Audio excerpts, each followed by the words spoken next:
Hello, नमस्कार. मला इथे बोलवल्याबद्दल चरणकर सर आणि माझी मैत्रीण जयश्री दामले, बालमैत्रीण शाळेपासूनची, दोघांचे आभार मानते. तुम्हा सर्वांचे आभार मानते, तुम्ही आत्ता इकडे उपस्थित राहिलात त्याबद्दल.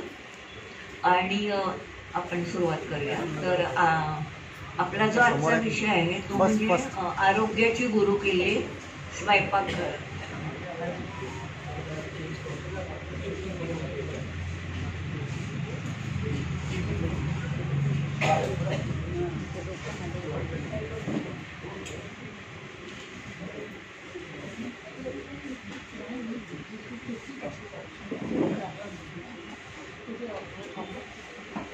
आता बऱ्याच जण इथे मला खात्री आहे की योगासन वर्गाला जात असतील किंवा चालायला जात असतील. तर हे सगळं आपण व्यायाम यासाठी करतो. तर योगशास्त्रात नेहमी म्हणतात बघा की आपले जे 4 मुख्य खांब आहेत आपल्या आरोग्याचे, ते म्हणजे आहार, विहार, आचार आणि आपण जे सगळं करत असतो तर ते सगळं इम्पॉर्टंट, सगळ्याचं महत्त्व आहेच. पण सगळ्यात जास्त महत्त्व कशासाठी आहे तर आहाराला. असं का? तर परत योगशास्त्रात काय म्हटलं आहे की आपलं शरीर म्हणजे काय, आपलं शरीर हे अन्नमय कोश आहे, बरोबर? तुम्हाला सगळ्यांना माहिती आहे आपलं अन्नमय कोश शरीर. ह्याचाच अर्थ काय होतो की जे आपण खातो तसं आपलं शरीर बनत जातं. त्याचप्रमाणे आपण असंही म्हणतो की यथा अन्नम तथा मनम. याचा अर्थ काय, जे आपण खातो तसं आपलं मनही होतं. म्हणजे आपण म्हणतो बघा सात्विक खाणं. सात्विक खाणं असलं की माणसाचा स्वभावही सात्विक होतो. आणि सात्विक खाणं आपलं नसलं तर तामसी खाणं असं ज्याला म्हणतात, तर त्यानुसार आपला स्वभावही किंवा आपलं मनही घडत जातं. याचाच अर्थ काय की आपलं शरीर काय किंवा मन काय दोन्ही कशावर अवलंबून आहे, दोन्हीचं आहार हेच मुख्य आहे. तर म्हणून आपल्याला आपल्या आहाराबद्दल खूप जागरूक राहणं महत्त्वाचं आहे. आणि म्हणून आपला जो आहार आहे तो कुठून यायला पाहिजे, ॲक्च्युअली स्वयंपाकघरातून. म्हणजे आत्ता जो आपला सगळा वयोगट आहे ते सगळेजण नक्कीच स्वयंपाकघरातलंच जेवत असतील याची मला खात्री आहे.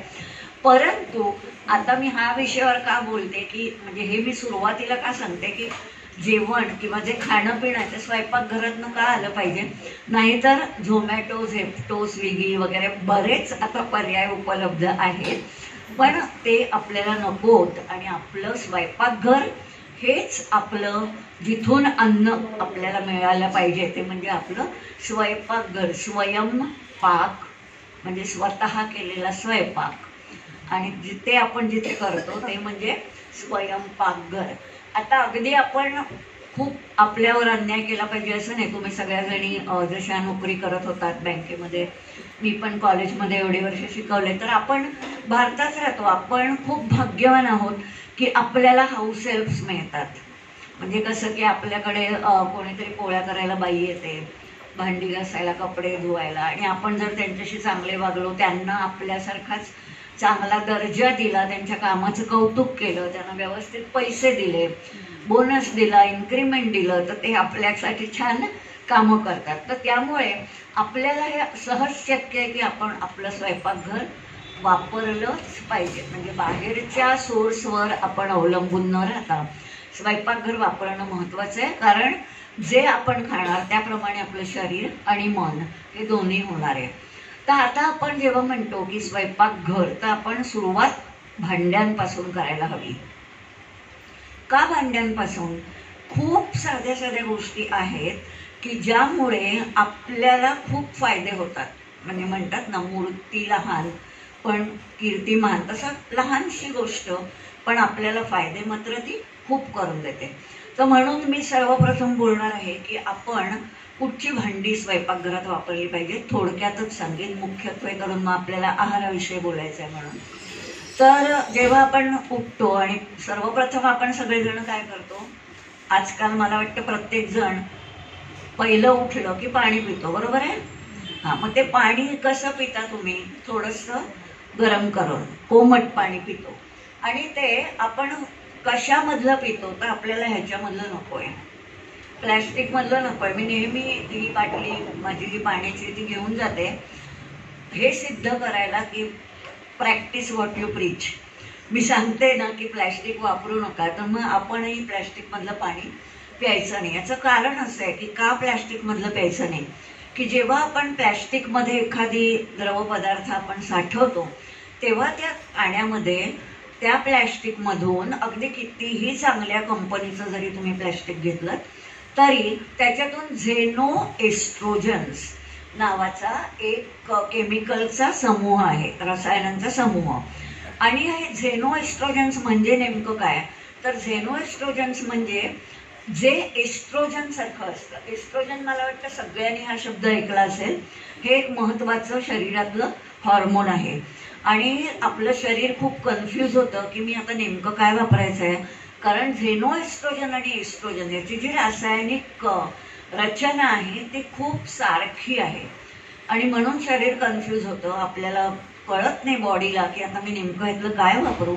आजकाल आपण जे बघतो की नवीन लग्न झालेल्या मुलींना एक तर कारण आहेच की वय बरेचदा मोठं असतं वगैरे, पण त्या व्यतिरिक्त प्लॅस्टिकचा अतिरेक वापर आणि त्याच्यामुळे होणारा हॉर्मोनल इम्बॅलन्स, PCOD सारखे जे आजार आहेत, तुम्ही ऐकलं असेल घरोघरी आपण हल्ली बघतो की मुलींना म्हणजे तरुण वयातच PCOD हा आजार, किंवा आजार असं नाही त्याला म्हणता येणार, पण जे योग्य नाही हॉर्मोनसाठी तो एक सिंड्रोम होतो. तर त्यासाठी प्लॅस्टिक आपल्या स्वयंपाकघरातून काढलं पाहिजे, कमीत कमी तरी वापरलं पाहिजे. अगदी कुठच्याही चांगल्या कंपनीचं असलं तरीही त्याचे साईड इफेक्ट्स आहेत. आणि सगळ्यात मोठी गोष्ट, आता जो आपण प्रचंड उन्हाळा आपल्याला जाणवतोय याचं कारण काय आहे की आपण आपली जी पृथ्वी आहे, आपली जी वसुंधरा आहे, तिला आपण प्रचंड प्रमाणात प्रदूषित करत आहोत आणि त्याचं मुख्य कारण हे प्लॅस्टिक आहे. तुम्हाला माहिती आहे, आता ही समजा आज मी बाटली वापरली, 5000 वर्ष पुढे ती बाटली अशीच्या अशी राहणार आहे. जेव्हा आपण एखाद्या लग्नाला जातो आणि त्या लहान लहान बाटल्या बघून खुश होतो ना, ते अगदी चुकीचं आहे. आपण त्याच्यावर आपण न वापरता अशा बाटल्या आपण कॅरी केल्या पाहिजेत आणि आपण हे सिद्ध केलं पाहिजे की आपण जेव्हा हे कमीत कमी वापर करू प्लॅस्टिकचा तेव्हाच काहीतरी होऊ शकतं. म्हणजे वन ऑफ द रिझन्स. अशी अनेक कारणं आहेत आपण बघायला गेलं तर, पण हे एक महत्त्वाचं कारण आहे जे आपल्या हातात आहे, म्हणजे आपण करण्याजोगं आहे. म्हणून हे मी तुम्हाला सांगते, तर प्लॅस्टिकचा वापर कमी करा म्हणजे वापरूच नका. प्लॅस्टिकची बाटली असताच कामा नाही पाण्यासाठी, ताकासाठी किंवा कुठच्याही द्रवपदार्थासाठी, ठीक आहे. आणि मग आता तुम्ही पाणी कशात ठेवाल, तर चांदीमध्ये किंवा कॉपरमध्ये. आता का चांदी किंवा तांब्यामध्ये ठेवायचं, की जेव्हा आपण चांदीच्या भांड्यात किंवा तांब्याच्या भांड्यात पाणी साठवतो तेव्हा त्या पाण्यामध्ये अगदी सूक्ष्म प्रमाणात त्या सिल्वरचे म्हणजे चांदीचे जे कण असतात, म्हणजे त्याला आयन्स असं आपण रसायनशास्त्रात म्हणतो, म्हणजे ज्याच्यावर भार असतो, ते तुम्ही नाही लक्षात ठेवलं तरी चालेल. फक्त हे लक्षात ठेवा की जेव्हा आपण चांदी किंवा कॉपरमध्ये पाणी ठेवू तेव्हा ते आयोनाइज्ड वॉटर होतं, त्याच्यामध्ये थोडेसे आयन्स असतात आणि त्याच्यामुळे खूप मोठा फायदा म्हणजे आपले होमोसिस्टेन लेव्हल्स आपल्या शरीरातले बेतात येतात, म्हणजे ते व्यवस्थित राहतात आणि त्यामुळे आपल्याला जीवनशैलीशी निगडीत आजार होण्याची शक्यता फार कमी होते. म्हणजे बघा किती छोटीशी गोष्ट आहे, पण आपलं BP, डायबिटीस वगैरे, कारण होमोसिस्टेम जेव्हा इम्बॅलन्स होतं तेव्हा हे आजार होतात. तर आयोनाइज्ड वॉटर प्यायल्याने ते कमी होतात आणि म्हणून हे पाणी तुम्ही पीत जा. म्हणजे रात्रभर ठेवायचं आणि प्लस त्याच्यामध्ये अँटीबॅक्टेरियल, अँटीव्हायरल प्रॉपर्टीज तर आहेतच. म्हणजे कोरोनाच्या काळात जेव्हा मी ऑनलाईन भाषणं करायचे तेव्हा मी आवर्जून सांगत असे की तुम्ही चांदीची भांडी वापरा पाणी पिण्यासाठी. एवढंच नव्हे तर तुम्ही चांदीच्या ताटात जेवा सुद्धा, कारण अँटीबॅक्टेरियल, अँटीव्हायरल प्रॉपर्टी तेव्हा खूपच गरजेची होती. आपल्याला कोरोनापासून लांब राहायचं होतं, तर ह्यासाठी खूप महत्त्वाचं आहे की चांदीचा वापर. आता कोणी आपण गोदरेजच्या किंवा इथे लॉकर्स असतील मोठे मोठे तर इकडे आणून ठेवू नका, आपापल्या घरात ठेवा आणि ते वापरायला लागा. कारण मला खात्री आहे की बऱ्याच जणांची मुलं कुठेतरी असतील, बँगलोरला म्हणा, दिल्लीला, हैदराबाद, नाही तर अमेरिका, बरोबर, किंवा अजून कुठच्या तरी जर्मनी म्हणा, युरोप कंट्रीजमध्ये. तर त्या मुलांना मला खात्री आहे की कोणी म्हणणार नाही आहे की तुम्हाला आमच्यासाठी ठेवा बाबा चांदीची भांडी. तर जास्ती त्याच्या मोहात पडू नका की आता हे माझं चोरीला गेलं तर काय करायचं. बिंदास तुम्ही वापरा, तुमचा फायदा, तुमच्या शारीरिक फायद्यासाठी तुम्ही सगळी चांदीची भांडी वापरायला काढा, पहिली गोष्ट. तर हे पाणी तर साठवा आणि ही भांडी वापरायला काढा. दुसरी गोष्ट, प्लॅस्टिक वापरायचं नाही. आणि जर तुम्ही स्टेनलेस स्टील वापरलं, जसं आता हे आतून स्टेनलेस स्टील आहे, तर त्याचा मला काही आता फायदा पण नाही आहे, तोटा पण नाही आहे, पण ते तुम्ही वापरू शकता. तर इथे येताना काही मी चांदीचं आणलं होते ना, तर त्याच्यामुळे ते चालू शकतं, किंवा आपण काचेचा ग्लास सुद्धा चालू शकतो. तर हे झालं पाणी पिण्याविषयी. आता नंतर आपण बोलूया की आपण स्वयंपाकघरात भांडी कुठची वापराल स्वयंपाक करायला. तर पाणी बिणी पिऊन झालं, आता आपण स्वयंपाकाला लागतो, चहा ठेवा, एकीकडे कणिक मळा वगैरे. तर भांडी कुठची वापरायची? 2 प्रकारची भांडी आहेत जी तुम्ही नाही वापरायची. पहिली म्हणजे ॲल्युमिनियम.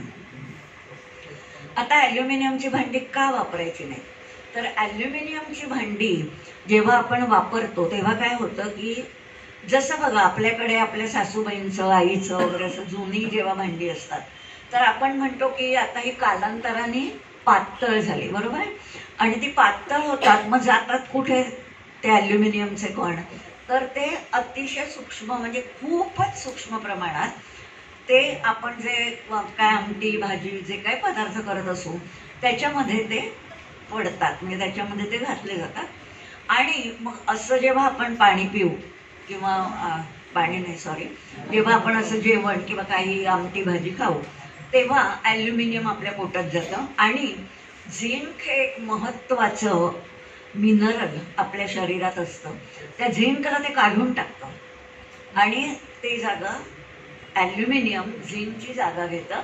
याचाच अर्थ काय की आपलं शरीर झिंक डेफिशियंट होतं, आणि मग जेव्हा झिंक डेफिशियंट होतं तेव्हा आपल्याला परत काहीतरी हॉर्मोन्सशी रिलेटेड प्रॉब्लेम्स होऊ शकतात. म्हणजेच काय, तर आपली इन्सुलिन सेन्सिटिव्हिटी कमी होते. म्हणजे आपलं शरीर इन्सुलिनला जशा प्रकारे दाद द्यायला पाहिजे तसं देत नाही, आणि म्हणून काय होतं की आपल्याला डायबिटीस होण्याची शक्यता वाढते. तर ॲल्युमिनियमची भांडी काढून टाकायची घरातून. आणि दुसरं म्हणजे नॉनस्टिक भांडी जी आपण वापरतो. आता नॉनस्टिकमुळे काय होतं, तर जेव्हा आपण नॉनस्टिकची भांडी घरात वापरतो, आपण सगळ्या सुगृहिणी असतो, आपण अगदी लिक्विड सोप वापरतो, आपण चांगली भांडी आपल्या हस्ते धुतो, बाईला धुवायला देत नाही, इतकं सगळं करूनही काय होतं की त्याच्यावर स्क्रॅच येतो की नाही, हो का नाही, आपण इंटरॅक्टिव्ह येतो. मग तुम्ही टाकता का लगेच? नाही, कारण आपली पॉलिसीच नाही आहे ना, यूज अँड थ्रो. तर त्याच्यामुळे आपण ते वापरत राहतो, अगदी स्वच्छ पांढरं होईपर्यंत वापरतो. असं ते जेव्हा स्वच्छ पांढरं होतं तेव्हा ते सगळं गेलं कुठे? जे टेफ्लॉन, म्हणजे जे आता नॉनस्टिक म्हणजे काय, त्याच्यामध्ये आतमध्ये टेफ्लॉन असतं, मग ते टेफ्लॉन गेलं आपल्या बॉडीमध्ये, आपल्या डायजेस्टिव्ह सिस्टीममध्ये. आपल्या डायजेस्टिव्ह सिस्टीममध्ये टेफ्लॉन पचवायला एन्झाईम्स नाहीत. मग काय होतं त्याचं, ते तसंच पडून राहतं. हल्ली आपण बघतो ना की काहीतरी अचानक असे बारीक सारीक असे आजार जे होतात वगैरे, कधीतरी आपल्याला ह्याचं उत्तर मिळत नाही. पण मी तुम्हाला एक सांगू इच्छिते की असं आढळून आलेलं आहे की 500 अशी रसायनं आहेत की जी हल्ली माणसाच्या शरीरात सापडतात आणि जी 25 वर्षापूर्वी नव्हती. म्हणजे सगळी 500 प्रत्येकाच्या शरीरात नसतात, प्रत्येकाच्या लाईफस्टाईल प्रमाणे. म्हणजे जी लोक जास्तीत जास्त पॅकेज फूड आणतात, म्हणजे काय, पॅकेज ज्यूस, पॅकेज जॅम्स आणि काय हजारो जे पदार्थ मॉल्समध्ये वगैरे मिळतात ते, त्याच्यामधून आपल्याला इतकी वेगवेगळी रसायनं आपल्या पोटात जातात की आपल्याला कळतही नाही काय चाललंय. आणि मग असं आता सिद्ध झालंय की अशी ज्या माणसाची जशी लाईफस्टाईल असेल, जितकी मॉडर्न लाईफस्टाईल असेल, जितकं तुम्ही मॉलमधून जितकं पॅकेज फूड आणाल तितक्या जास्ती प्रमाणात तुमच्या शरीरामध्ये ती फॉरेन केमिकल्स येतात. आणि हे आपल्याला बंद केलं पाहिजे. जर आपली तब्येत चांगली ठेवायची असेल तर हे बंद झालं पाहिजे. कारण ही जी सगळी केमिकल्स आहेत त्यांना म्हणतात grass, GRAS, generally regarded as safe. Generally regarded as safe याचा अर्थ काय? कोणी तुम्हाला गॅरंटी देत नाही आहे, तुमच्या भरोशावर तुम्ही घ्या, असं असतं ते, त्याला ग्रास म्हणतात. तर म्हणून हे तुम्ही वापरूच नका. शक्यतो आपण पॅकेज्ड पदार्थ पॅकेज म्हणजे मला ते नाही म्हणायचं आहे की जे घरोघरी चकल्या, चिवडा, लाडू, शंकरपाळे करून विकतात त्यांच्या पोटावर नाही मी गदा आणत आहे. पण जे अल्ट्रा प्रोसेस्ड पॅकेज फूड्स मिळतात, जी आपल्याला मॉलमध्ये मिळतात किंवा खूप मोठ्या मोठ्या दुकानांमध्ये सुद्धा मिळतात, तर ती आपण टाळायला पाहिजे. कारण ही केमिकल्स आपल्याला आपल्या शरीरात नको आहेत. तर त्यातलंच एक केमिकल आहे ते म्हणजे टेफ्लॉन, जे आता शरीरात आढळतं, जे 25-30 वर्षापूर्वीपर्यंत नव्हतं. तर त्याच्यामुळे हे टेफ्लॉनची भांडी म्हणजे आपण यूज अँड थ्रो करत नाही. कंपनीला पण माहिती असतं की याचे तोटे होऊ शकतात आणि म्हणून त्यांची पॉलिसी आहे बघा की एक्सचेंज पॉलिसी. पण आपला म्हणजे तो स्वभावच नाही ना. आपण ते अगदी म्हणजे आपल्याला वाटतं की आपण खूप काटकसर करतो आणि चांगले वागतो, पण तसं नाही आहे. इथे आपण बदलू तरी आणा, किंवा मी तर म्हणते वापरूच नका. कारण आपण ते का वापरायला सुरुवात केली की आपल्याला कोणीतरी सांगितलं की तेल वाईट, तूप वाईट, आणि म्हणून ते तुम्ही खाऊ नका, कमीत कमी तेल घाला, कमीत कमी तूप वापरा, आणि म्हणून आपण नॉनस्टिक भांडी आणायला लागलो. मग आपण थालीपीठ पण त्या नॉनस्टिकवर करू, घावण पण करू, पराठे पण करू, काय वाटेल ते. आणि ते खरं चुकीचंच आहे. आपण तेल, तूप सगळं खाल्लंच पाहिजे, ते मी पुढे सांगीनच. तर म्हणून नॉनस्टिक भांडी पण तुम्ही वापरू नका. मग वापरा काय? तर लोखंडी कढया, लोखंडी तवे. आता लोखंडी कढईत पदार्थ केल्यामुळे कधी कधी काय होतं की ते काळं पडतं. मग आपल्या घरच्या लोकांना ते तितकं आवडत नाही. आपण ते त्यांना जरा समजावायचं की तुम्ही काळा पदार्थ खाल्ला तरच तुमचं गालावर लाली येईल. तर त्याच्यामुळे तुम्ही ते पदार्थ कसं तरी करून गळी उतरवा. किंवा सगळ्यात सोपा मार्ग म्हणजे तुम्ही लोखंडी तवा तर नक्कीच वापरू शकता. लोखंडी तवा वापरून काय आपली पोळी काळी होत नाही, उलट चांगली खरपूस लागते. भाकरी ती जी करायची ती लोखंडी तव्यावर करा. आणि जेव्हा आपण आमटी किंवा कुठलाही द्रवपदार्थ करतो तेव्हा खूप पळी मिळायची. म्हणजे पूर्वी, हल्ली कोणाकडे आहेत नाहीत माहीत नाही मला, पण ती पळी पूर्वी आपण आमटीत घालून ती उकळवायचं बघा 10 मिनिटं वगैरे. तर ती पद्धत जर आली परत तर फार चांगलं होईल. आपल्याला डेली डोस ऑफ आयर्न त्यातून मिळतो. आणि या डेली डोस ऑफ आयर्नमुळे काय होतं की आपलं हिमोग्लोबिन चांगलं राहण्यासाठी मदत होते. तर म्हणून लोखंडी तवे, लोखंडी पळ्या, लोखंडी कढया हे सगळं वापरायला काढा. पितळेची भांडी वापरा. पितळेची भांडी फक्त आपण त्याला, तुम्हाला माहितीच आहे, कलई केली पाहिजे. आणि कलई नसेल केलेली तर कुठलाही आंबट पदार्थ न घालता तो पदार्थ तुम्ही त्याच्यामध्ये करू शकता. सिरॅमिकची भांडी वापरू शकता, मातीची भांडी वापरू शकता, स्टेनलेस स्टीलची वापरू शकता. हल्ली मिळतात स्टेनलेस स्टीलची पण कॉपर कोटेड वगैरे, म्हणजे त्याच्यामध्ये फार असं काही जळत बिळत नाही गॅस बारीक ठेवून केला तर ती भांडी तुम्ही वापरू शकता. तर हे झालं आपलं भांडी कुंडी. आणि प्रश्न सगळे नंतर, कारण काय आपलं म्हणजे जे बोलायचं आहे ते एकदा सलग तुम्ही लिहून ठेवा, नोट डाऊन करून ठेवा प्रश्न. तर आणि जेवायला सुद्धा आपण अर्थातच म्हटलं तसं चांदीचं जर शक्य झालं तर चांदी वापरा. आणि जर कुठे बाहेरगावी गेलात, कधी संधी मिळाली तर नक्की केळीच्या पानावर जेवा. आता केळीच्या पानावर जेवल्याने काय होतं तर फायटोस्टिरॉइड्स, आपण जेव्हा भात केळीच्या पानावर घेतो त्याच्यावर वरण, लिंबू, तूप सगळं घातलं, तुम्ही कधी नोटीस केलाय, ऑब्झर्व केलाय का की तो भात आपल्या स्टीलच्या ताटापेक्षा वेगळा लागतो की नाही? लागतो. का लागतो? कारण त्याच्यामध्ये फायटोस्टिरॉल्स नावाचे केमिकल्स येतात. आता हे सगळं ना खूप लहान म्हणजे अत्यंत सूक्ष्म प्रमाणात असतं, पण फायदेशीर असतं. आणि हे फायटोस्टिरॉलचं काम काय की ते कोलेस्टेरॉलशी लढतं, म्हणजे कोलेस्टेरॉल वाढू देत नाही. आणि म्हणून आपल्याकडे काय पद्धत आहे बघा, आपण प्रसाद म्हणजे आपल्या संस्कृतीने आपल्याला सांगितलंच आहे की काय वापरा. कधीही आपण प्रसाद देवाला दाखवताना कशावर घालतो? केळीचं, म्हणजे चांदीचं ताट असेल तरी त्या चांदीच्या ताटावर आपण केळीचं पान ठेवतो आणि त्याच्यावर आपण प्रसाद घालतो. तर हे परत म्हणजे ह्या ज्या काही गोष्टी आहेत, केळीच्या पानांचा वापर जेव्हा शक्य असेल तेव्हा करत जा. आता आपण काय काय खावं ह्याच्याकडे येऊया. आता कसं आहे की आपण जे मुख्य पदार्थ त्याच्याकडे सुरुवातीला वळू. म्हणजे जेव्हा आपण ताट वाढतो तेव्हा मुख्य पदार्थ काय काय असतात? मुख्य पदार्थ म्हणजे जो आपण जास्ती प्रमाणात खाल्ला पाहिजे तो काय काय असतो? भात, भात पोळी आणि नाही, भात पोळी तिसरा पर्याय भाकरी. भाकरीने म्हणजे भाकरी, भात, पोळी हे आपलं तसं म्हणायला गेलं तर मुख्य अन्नपदार्थ असायला हवा. याविषयी मी सुरुवातीला बोलते, मग आपण एकेका पदार्थाकडे किंवा एकेका ग्रुपकडे आपण म्हणू वळूया. तर आता परत जे मिसकन्सेप्ट्स आहेत, आता जेव्हा आपण भात म्हणतो तेव्हा बऱ्याच लोकांना वाटतं की अरे बापरे, भात खाऊन मी जाडी होईल, मी रात्री भात खात नाही, असे बरेच गोष्टी आहेत आणि बऱ्याच महिला त्या फॉलो करत असतात घाबरून की मी जाडी होईन भात खाऊन वगैरे. तर तसं खरं काहीही नाही आहे. आपण कसं आहे, तांदूळ हा किती महत्त्वाचा आहे बघा, की जेव्हा मूल आपल्या आईच्या दुधापासून वेगळं होतं किंवा आईचं दूध कमी पडायला लागतं तेव्हा आपण सुरुवातीला काय देतो? कधी आपण दुसरं काही देत नाही ना त्या मुलाला. पहिलं काहीतरी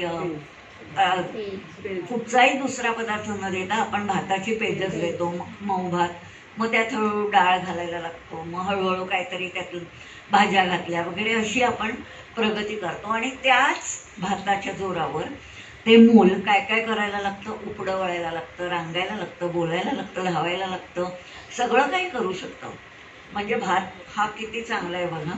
आणि हा भात आपण किती वापरतो? तर प्रत्येक वेळेला, म्हणजे मुलाचं बारसं असलं तरी सुद्धा आपण तांदूळाच्या पिठामध्ये त्या मुलाचं नाव कोरलं जातं. कोणाचं लग्न किंवा मुंज असली तरीही आपल्याला अक्षता लागतात. नवीन मुलगी लग्न होऊन सासरी येते तेव्हाही तिला तांदूळाचं माप ओलांडायला सांगतात. एवढंच नव्हे तर आपण जेव्हा वैकुंठवासी होऊन परत येतो तेव्हाही काय मिळणार आहे आपल्याला? भातच मिळणार आहे ना, भाताचं. त्याच्यामुळे त्याच भाताला आपण अधूनमधून इतकं वाईट ठरवतो का? तर आपल्याला वाटतं की आपल्याला जाडं व्हायला होईल, कारण त्याच्यातून आपले हे कार्बोहायड्रेट आहे भात, आणि जो कार्बोहायड्रेट आहे त्याच्यामधून आपल्याला ग्लुकोज मिळणार आहे आणि त्या ग्लुकोजमुळे कदाचित आपलं वजन वाढेल आणि आपल्याला काहीतरी होईल ह्या भीतीने आपण खात नाही भात. जेव्हा आपण कधी आजारी पडून हॉस्पिटलमध्ये जायची वेळ येते तेव्हा आपल्याला पहिलं काय चढवतात? ग्लुकोज. म्हणजे ग्लुकोज आपल्याला हवाय की नाही? हवाय. मग भात का नको? तर भात हा आवश्यक आहे.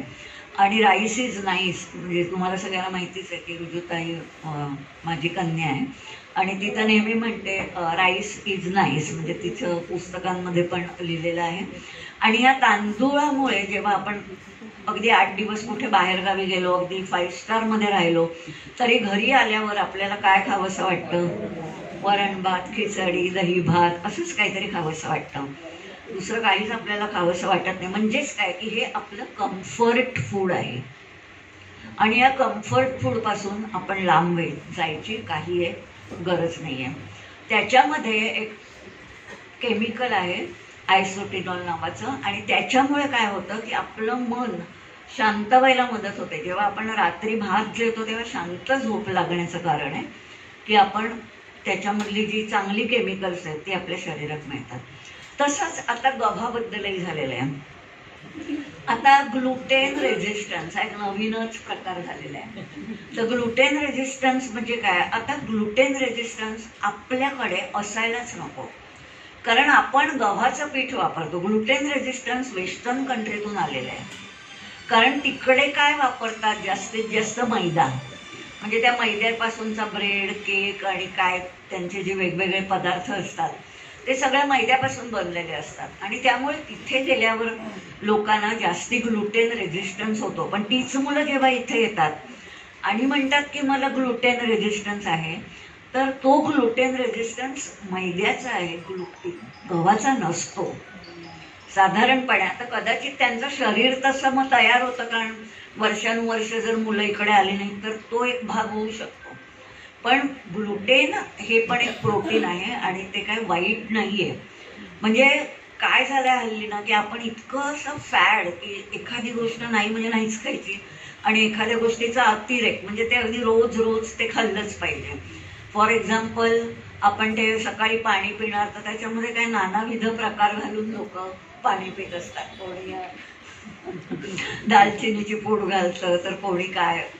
आपण सगळे प्रश्न नंतर घेऊया, सॉरी. पण मग माझं काय होतं, लिंक तुटते, म्हणजे मला जे बोलायचं आहे ते बोलून होते, म्हणून नंतर थोडा पेशन्स ठेवा. तर त्यासाठी आपण हे कुठलाही पदार्थ वर्ज्य करायचं कारण नाही. आणि मी तुम्हाला म्हटलं की तुम्ही भाकरी कोणीच नाही बोललात. तुम्ही किती जण भाकरी खाता की सगळे? मग नाही बोललात, पटकन आठवलं नाही वाटतं भाकरी. तर आता गेला वर्ष म्हणजे 2023 हे इंटरनॅशनल इयर ऑफ मिलेट्स होतं. आता परत हेच आहे की आता जेव्हापासून ते इंटरनॅशनल इयर ऑफ मिलेट्स आलं आणि जिथे जिथे मी भाषणाला गेले तेव्हा मला प्रत्येक ठिकाणी हा प्रश्न आला की म्हणजे आता तांदूळ आणि गहू खायचेच नाहीत का? तर असं नाही आहे. मी म्हटलं तसं तांदूळ वाईट नाही, गहू पण वाईट नाही, पण मिलेट्स खूप चांगले आहेत. आता मिलेट्स म्हणजे काय? भरड धान्य, ज्याला श्रीधान्य असंही म्हणतात. आणि तांदूळ गहू हे तृणधान्यात मोडतात. आता तृणधान्य आणि भरडधान्य ह्याच्यामध्ये फरक काय? तर बरेच फरक आहेत. म्हणजे मुख्य म्हणजे तांदूळ गहू हे आकाराने तो दाणा मोठा असतो, तर ज्वारी, बाजरी, नाचणी, राजगिरा, वरी हे सगळं आकाराने खूप लहान असतं. आता हे सगळं सांगण्यापेक्षा मी एक कविता केली. इंटरनॅशनल इयर ऑफ मिलेट्सच्या निमित्ताने माझं आकाशवाणीवर भाषण झालं होतं, तर तेव्हा मी ही कविता केली आणि मी म्हणून दाखवली. तर आता मी तुम्हालाही ती म्हणून दाखवते. तुम्ही सगळ्यांनी त्याच्याबरोबर जॉईन झालात तरी मला आवडेल. म्हणजे एक आपण ओळ आहे ती रिपीट करायची. तर उठ भारता, जाग भारता, भरड धान्य खाहो, आरोग्याशी मैत्र राहो, आरोग्याशी मैत्र राहो. भूमी होईल सकस, भूमी होईल सकस आणि पाण्याची बचत होईल. भूमिपुत्र सुखी राहील, भूमिपुत्र सुखी राहील. याचा अर्थ काय? जेव्हा आपण भरडधान्य वापरतो, पिकवतो, तेव्हा त्याला खूप कमी प्रमाणात पाणी लागतं. आणि म्हणून आपल्याला पावसाची चिंता न करता भरडधान्य पिकवता येतात. आणि म्हणून भूमिपुत्र, आम्ही पण भूमिपुत्र आहोत. आमची सफाळ्याला आम्ही शेती करतो, तिथे आम्ही नाचणी लावतो. तर भूमिपुत्र सुखी राहील. देऊ नका हो थारा आता बर्गर आणि पिझ्झाला, देऊ नका हो थारा आता बर्गर आणि पिझ्झाला. नसे ते योग्य आपल्या पोटाला, नसे ते योग्य आपल्या पोटाला. ज्वारी, बाजरी, आपण काय काय वापरतो? ज्वारी, बाजरी, मका, नाचणी, वरी, राजगिरा. ज्वारी, बाजरी, मका, नाचणी, वरी, राजगिरा देतील स्फूर्तीचा हो झरा, देतील स्फूर्तीचा हो झरा. ग्लुटेन नाही, यांची खासियत काय आहे? ग्लुटेन नाही म्हणजे जे आपण काही लोक घाबरतायत ना ग्लुटेनला, तर ग्लुटेन नाही खासियत यांची. ठेवा ध्यानात, राहाल तुम्ही ॲलर्जी मुक्त, राहाल तुम्ही ॲलर्जी मुक्त. तर अशा प्रकारे. आणि मग शेवट असा केला, मग ते काही राहिलं नाही ना. खनिजांचे ते आहे भांडार, खनिज म्हणजे मिनरल्स. खनिजांचे ते आहे भांडार, विटॅमिन्स ही भरपूर. आजार राहतील कायम दूर, आजार राहतील कायम दूर. आहे वर्ष हे श्रीधान्यांचे, जाग जाग भारता. आहे वर्ष हे श्रीधान्यांचे, जाग जाग भारता. महती विसरू नका आता, जन्माची साथ ठेवा आता. म्हणजे काय की हे इंटरनॅशनल इयर ऑफ मिलेट्स आहे. माझे गेस्ट आहेत.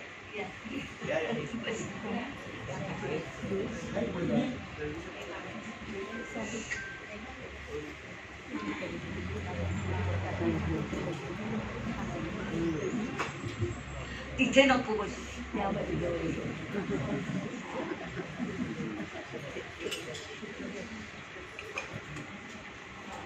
तर हे आपण कायमचं लक्षात ठेवूया. आणि आता ही जी सगळी मी सांगितली तुम्हाला मिलेट्स, ती आपण सगळी वापरतोच. ज्वारीची भाकरी करतो, बाजरीची करतो, किंवा आपण भाजणी करतो तेव्हा आपण ज्वारी बाजरी वापरतो, मका वापरतो, नाचणी वापरतो. वरी आपण उपासाला खातो, पण ती फक्त उपासाला न खाता आता ते जास्ती वरचेवर करा. आणि राजगीर आपण जो आपण फक्त उपासाला खातो तो नेहमीच्या आहारात यायला हवा. ते कसं ते मी आता तुम्हाला सांगते. आता ह्या नंतर मी तुम्हाला नाचणीचं सगळ्यात ह्या जी आहेत ना आपल्याकडे मिलेट्स, त्याच्यामधलं सगळ्यात चांगलं कुठचं, बेस्ट कुठचं, तर नाचणी. तर या नाचणीचं महत्त्व मी तुम्हाला एका गोष्टीतनं सांगणार आहे. आता सध्या आपण सगळीजण अयोध्येला रामाची स्थापना केली, तर ही कनकदासांच्या रामायणातली गोष्ट आहे. तर काय झालं, जेव्हा श्रीराम अयोध्येला परत येतात लढून अर्थातच रावणाशी, आणि ते त्यांचा विजय साजरा करत असतात. आता ते जेव्हा त्यांचा विजय साजरा करत असतात तेव्हा काय होतं की पूर्ण अयोध्या नगरी नटलेली असते, रांगोळ्या काढलेल्या असतात, सगळ्या बायकांनी नवीन कपडे, बायका पुरुषांनी नवीन कपडे घातलेले असतात, घरोघरी पक्वान्न बनत असतात. असं सगळं छान उत्सवी वातावरण बघून आपल्या मारुतीरायानं काय वाटतं, मारुतीरायानं वाटतं अरे मीच का माझ्या नगरीमध्ये हा आनंदोत्सव नाही साजरा करायचा. तर मारुतीरायांची नगरी कुठची, किष्किंधा नगरी. तर म्हणून मारुतीराया श्रीरामांकडे जातात आणि म्हणतात, श्रीरामा मला तुम्ही परवानगी द्या की मला किष्किंधा नगरीत जाऊ दे आणि मलाही तिथे आनंदोत्सव साजरा करू दे. अर्थातच श्रीराम म्हणतात ठीक आहे, कबूल, जा तुम्ही. तर आता मारुतीराया परत पुढचा प्रश्न विचारतात की तुम्ही म्हणताय मला तुम्ही परवानगी तर दिलीच जायची, पण ना मला काहीतरी इथून घेऊन जायचंय. आपण कसं पुण्याहून कायम बाकरवडी घेऊन येतो, आता नाही, आता प्रत्येक गावात झाली चिंताळे, पण नाहीतर आपण आणत होतो आज एवढे वर्षानुवर्ष. तर तसं त्यालाही वाटतं की मला काहीतरी इथून घेऊन जायचंय. तर बरं काय घेऊन जायचंय तुला, श्रीराम विचारतात. ते म्हणतात मला नाचणी घेऊन जायचे. हे परवानगी देतात. श्रीराम म्हणतात ठीक आहे, पण तुम्हाला माहितीये का ह्याच्यामुळे काय होतं, तांदूळाचा अहंकार दुखावतो. आपल्याकडे ते असतंच ना की कोण वा वा वा मला का मला न्यायला पाहिजे. आणि मग तांदूळ आपली स्वतःची सगळी महती श्रीरामांच्या कानावर घालतात. जसं मी आत्ता आधी तुम्हाला सांगितलं तसंच की कसं मी लागतोच प्रत्येक जागी, लग्न, कार्य, बारसं, आणि शेवटी सुद्धा माझ्याशिवाय काही होत नाही, तर तुम्ही अशी परवानगी कशी दिलीत, असं तांदूळ श्रीरामांना विचारतो. श्रीरामही बुचकळ्यात पडतात, अरे बापरे मी तरी आता काय सांगू. मग ते म्हणतात चला आपण हायर अथॉरिटीला विचारू. मग ते ब्रह्मदेवांना अप्रोच होतात. ब्रह्मदेव म्हणतात आत्ता बाबा मला वेळ नाही, कार्यबाहुल्यामुळे टॉप बॉसना कधी कधी वेळ नसतो. मग ते म्हणतात की चला आपण 6 महिने तुम्ही त्यांना असंच बंद ठेवा. मग बंद ठेवतात, तांदूळाला बंद ठेवतात, नाचणीला बंद ठेवतात. 6 महिने झाले. 6 महिन्यांनी श्रीराम परत विनंती करतात की आता तरी तुम्ही या. परत यांना वेळ नसतो. ते म्हणतात आता तुम्हीच काय ते ठरवून टाका, मला नका ह्याच्यात ओढू. मग ते दोन्ही डबे उघडतात जे बंद केलेले असतात ते, आणि जेव्हा उघडतात आणि बघतात तर काय झालं असेल सगळ्या तुम्ही सांगू शकाल. तांदूळ खराब होतं आणि नाचणी छान राहते. मग आता या गोष्टीचं कन्क्लुजन काय, तांदूळ वाईट नाही. या गोष्टीचं कन्क्लुजन असं आहे की नाचणी ही कोणाला, नाचणी चांगली आहे कारण ती खूप काळ राहू शकते. जसं मी त्या कवितेत म्हटलं त्याप्रमाणे ते आपण म्हणजे टिकवूही शकतो आणि कमी पाण्यात ती होऊही शकते, हे सगळं आहे.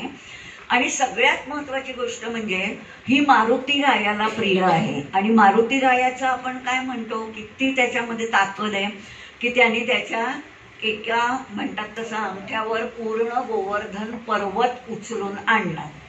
ही ताकद त्या मारुतीरायाला कुठून मिळाली? तो नाचणीचं सेवन कायम करत असे म्हणून त्याला ती मिळाली. आणि म्हणून तो श्रीरामाला सांगतो की मला नाचणीच घेऊन जायची. हे बघून श्रीराम एवढे खुश होतात त्या नाचणीवर की तिचं नामकरण बारसं होतं आणि तिचं नाव रागी पडलं, रघुकुलोत्पन्न म्हणून ती रागी झाली. आणि आता आपण म्हणतो पुराणातली वांगी पुराणात राहू देत, पण तसं नाहीये. आता न्यूट्रिशन सायन्सनी हे प्रूव्ह केलंय की नाचणीमध्ये काय नाही हे विचारा. नाचणीमध्ये कार्बोहायड्रेट्स आहेत, नाचणीमध्ये proteins, vitamins B1, B2, B3, भरपूर विटॅमिन्स, मिनरल्स भरपूर आहेत. आणि सगळ्यात महत्वाचं म्हणजे चोथा. आता नाचणीचा हा जो चोथा आहे त्याच्यामुळे काय होतं की आपल्या जी शरीरामध्ये आपल्या रक्तामध्ये साखर पाहिजेच ना. बघा आपण जे आता मी जे तुमच्याशी बोलते, हातवारे करते, लक्षात ठेवते, कविता म्हणते, हे सगळं कशाच्या जोरावर? साखर म्हणजे ग्लुकोज जे आहे माझ्या मेंदूमध्ये किंवा माझ्या रक्तामध्ये त्याच्या जोरावर हे सगळं चालतं. तर हे ग्लुकोज कसं सोडलं जातं रक्तामध्ये? सावकाश पण सातत्य. लक्षात आलं? सावकाशीने आणि सातत्याने रक्तामध्ये साखर म्हणजे ग्लुकोज सोडली जाते. आणि म्हणून ही जी ताकद जी आहे आपल्याला मिळवायला हवी असेल, म्हणजे फॉर एक्झाम्पल आता मी इथे टॉकला येताना मी 3 वाजता बँड्राहून निघाले तिथे, तेव्हा 1 तास दाखवत होते आणि येईपर्यंत ऑलमोस्ट 4:20 झाले. तर मी इथे जवळ आल्यावर एक नाचणीचा लाडू खाल्ला. कारण जर मी ते खाल्लं नसतं तर मला म्हणजे शेवटी असं होतं की बापरे आता म्हणजे काय पोटात कधी काय जाईल. तर हे जर आपण नाचणीचा लाडू खाल्ला तर आपल्याला ती जी ऊर्जा सातत्याने मिळणं जे आहे ना ते होतं. आपण जेव्हा एखादी मिठाई खातो, म्हणजे समजा तुम्ही गुलाबजाम खाल्लात किंवा रसगुल्ला खाल्ला तर किंवा केक आणि पेस्ट्री आणि आईस्क्रीम हे जे सगळे पदार्थ जेव्हा आपण खातो तेव्हा काय होतं, आपल्या जी ब्लड मधली साखर आहे ती एकदम धाडकन वाढते. म्हणून ते गोड पदार्थ चांगले नाहीत. पण हे जे आपण घरी जे स्वीट्स करतो त्याच्यामध्ये काहीच वाईट नसतं. कारण आता इथे आपण नाचणी वापरली, तूप वापरलं, ड्रायफ्रुट्स वापरले, खारीक पावडर वगैरे वगैरे. ते काय मला सांगायला नको, तुम्ही सगळ्या नक्कीच छानपैकी स्वयंपाक आणि पदार्थ करतच असणार. तर त्याच्यामुळे हे जे आहे ते नाचणीचं महत्त्व खूप जास्ती आहे.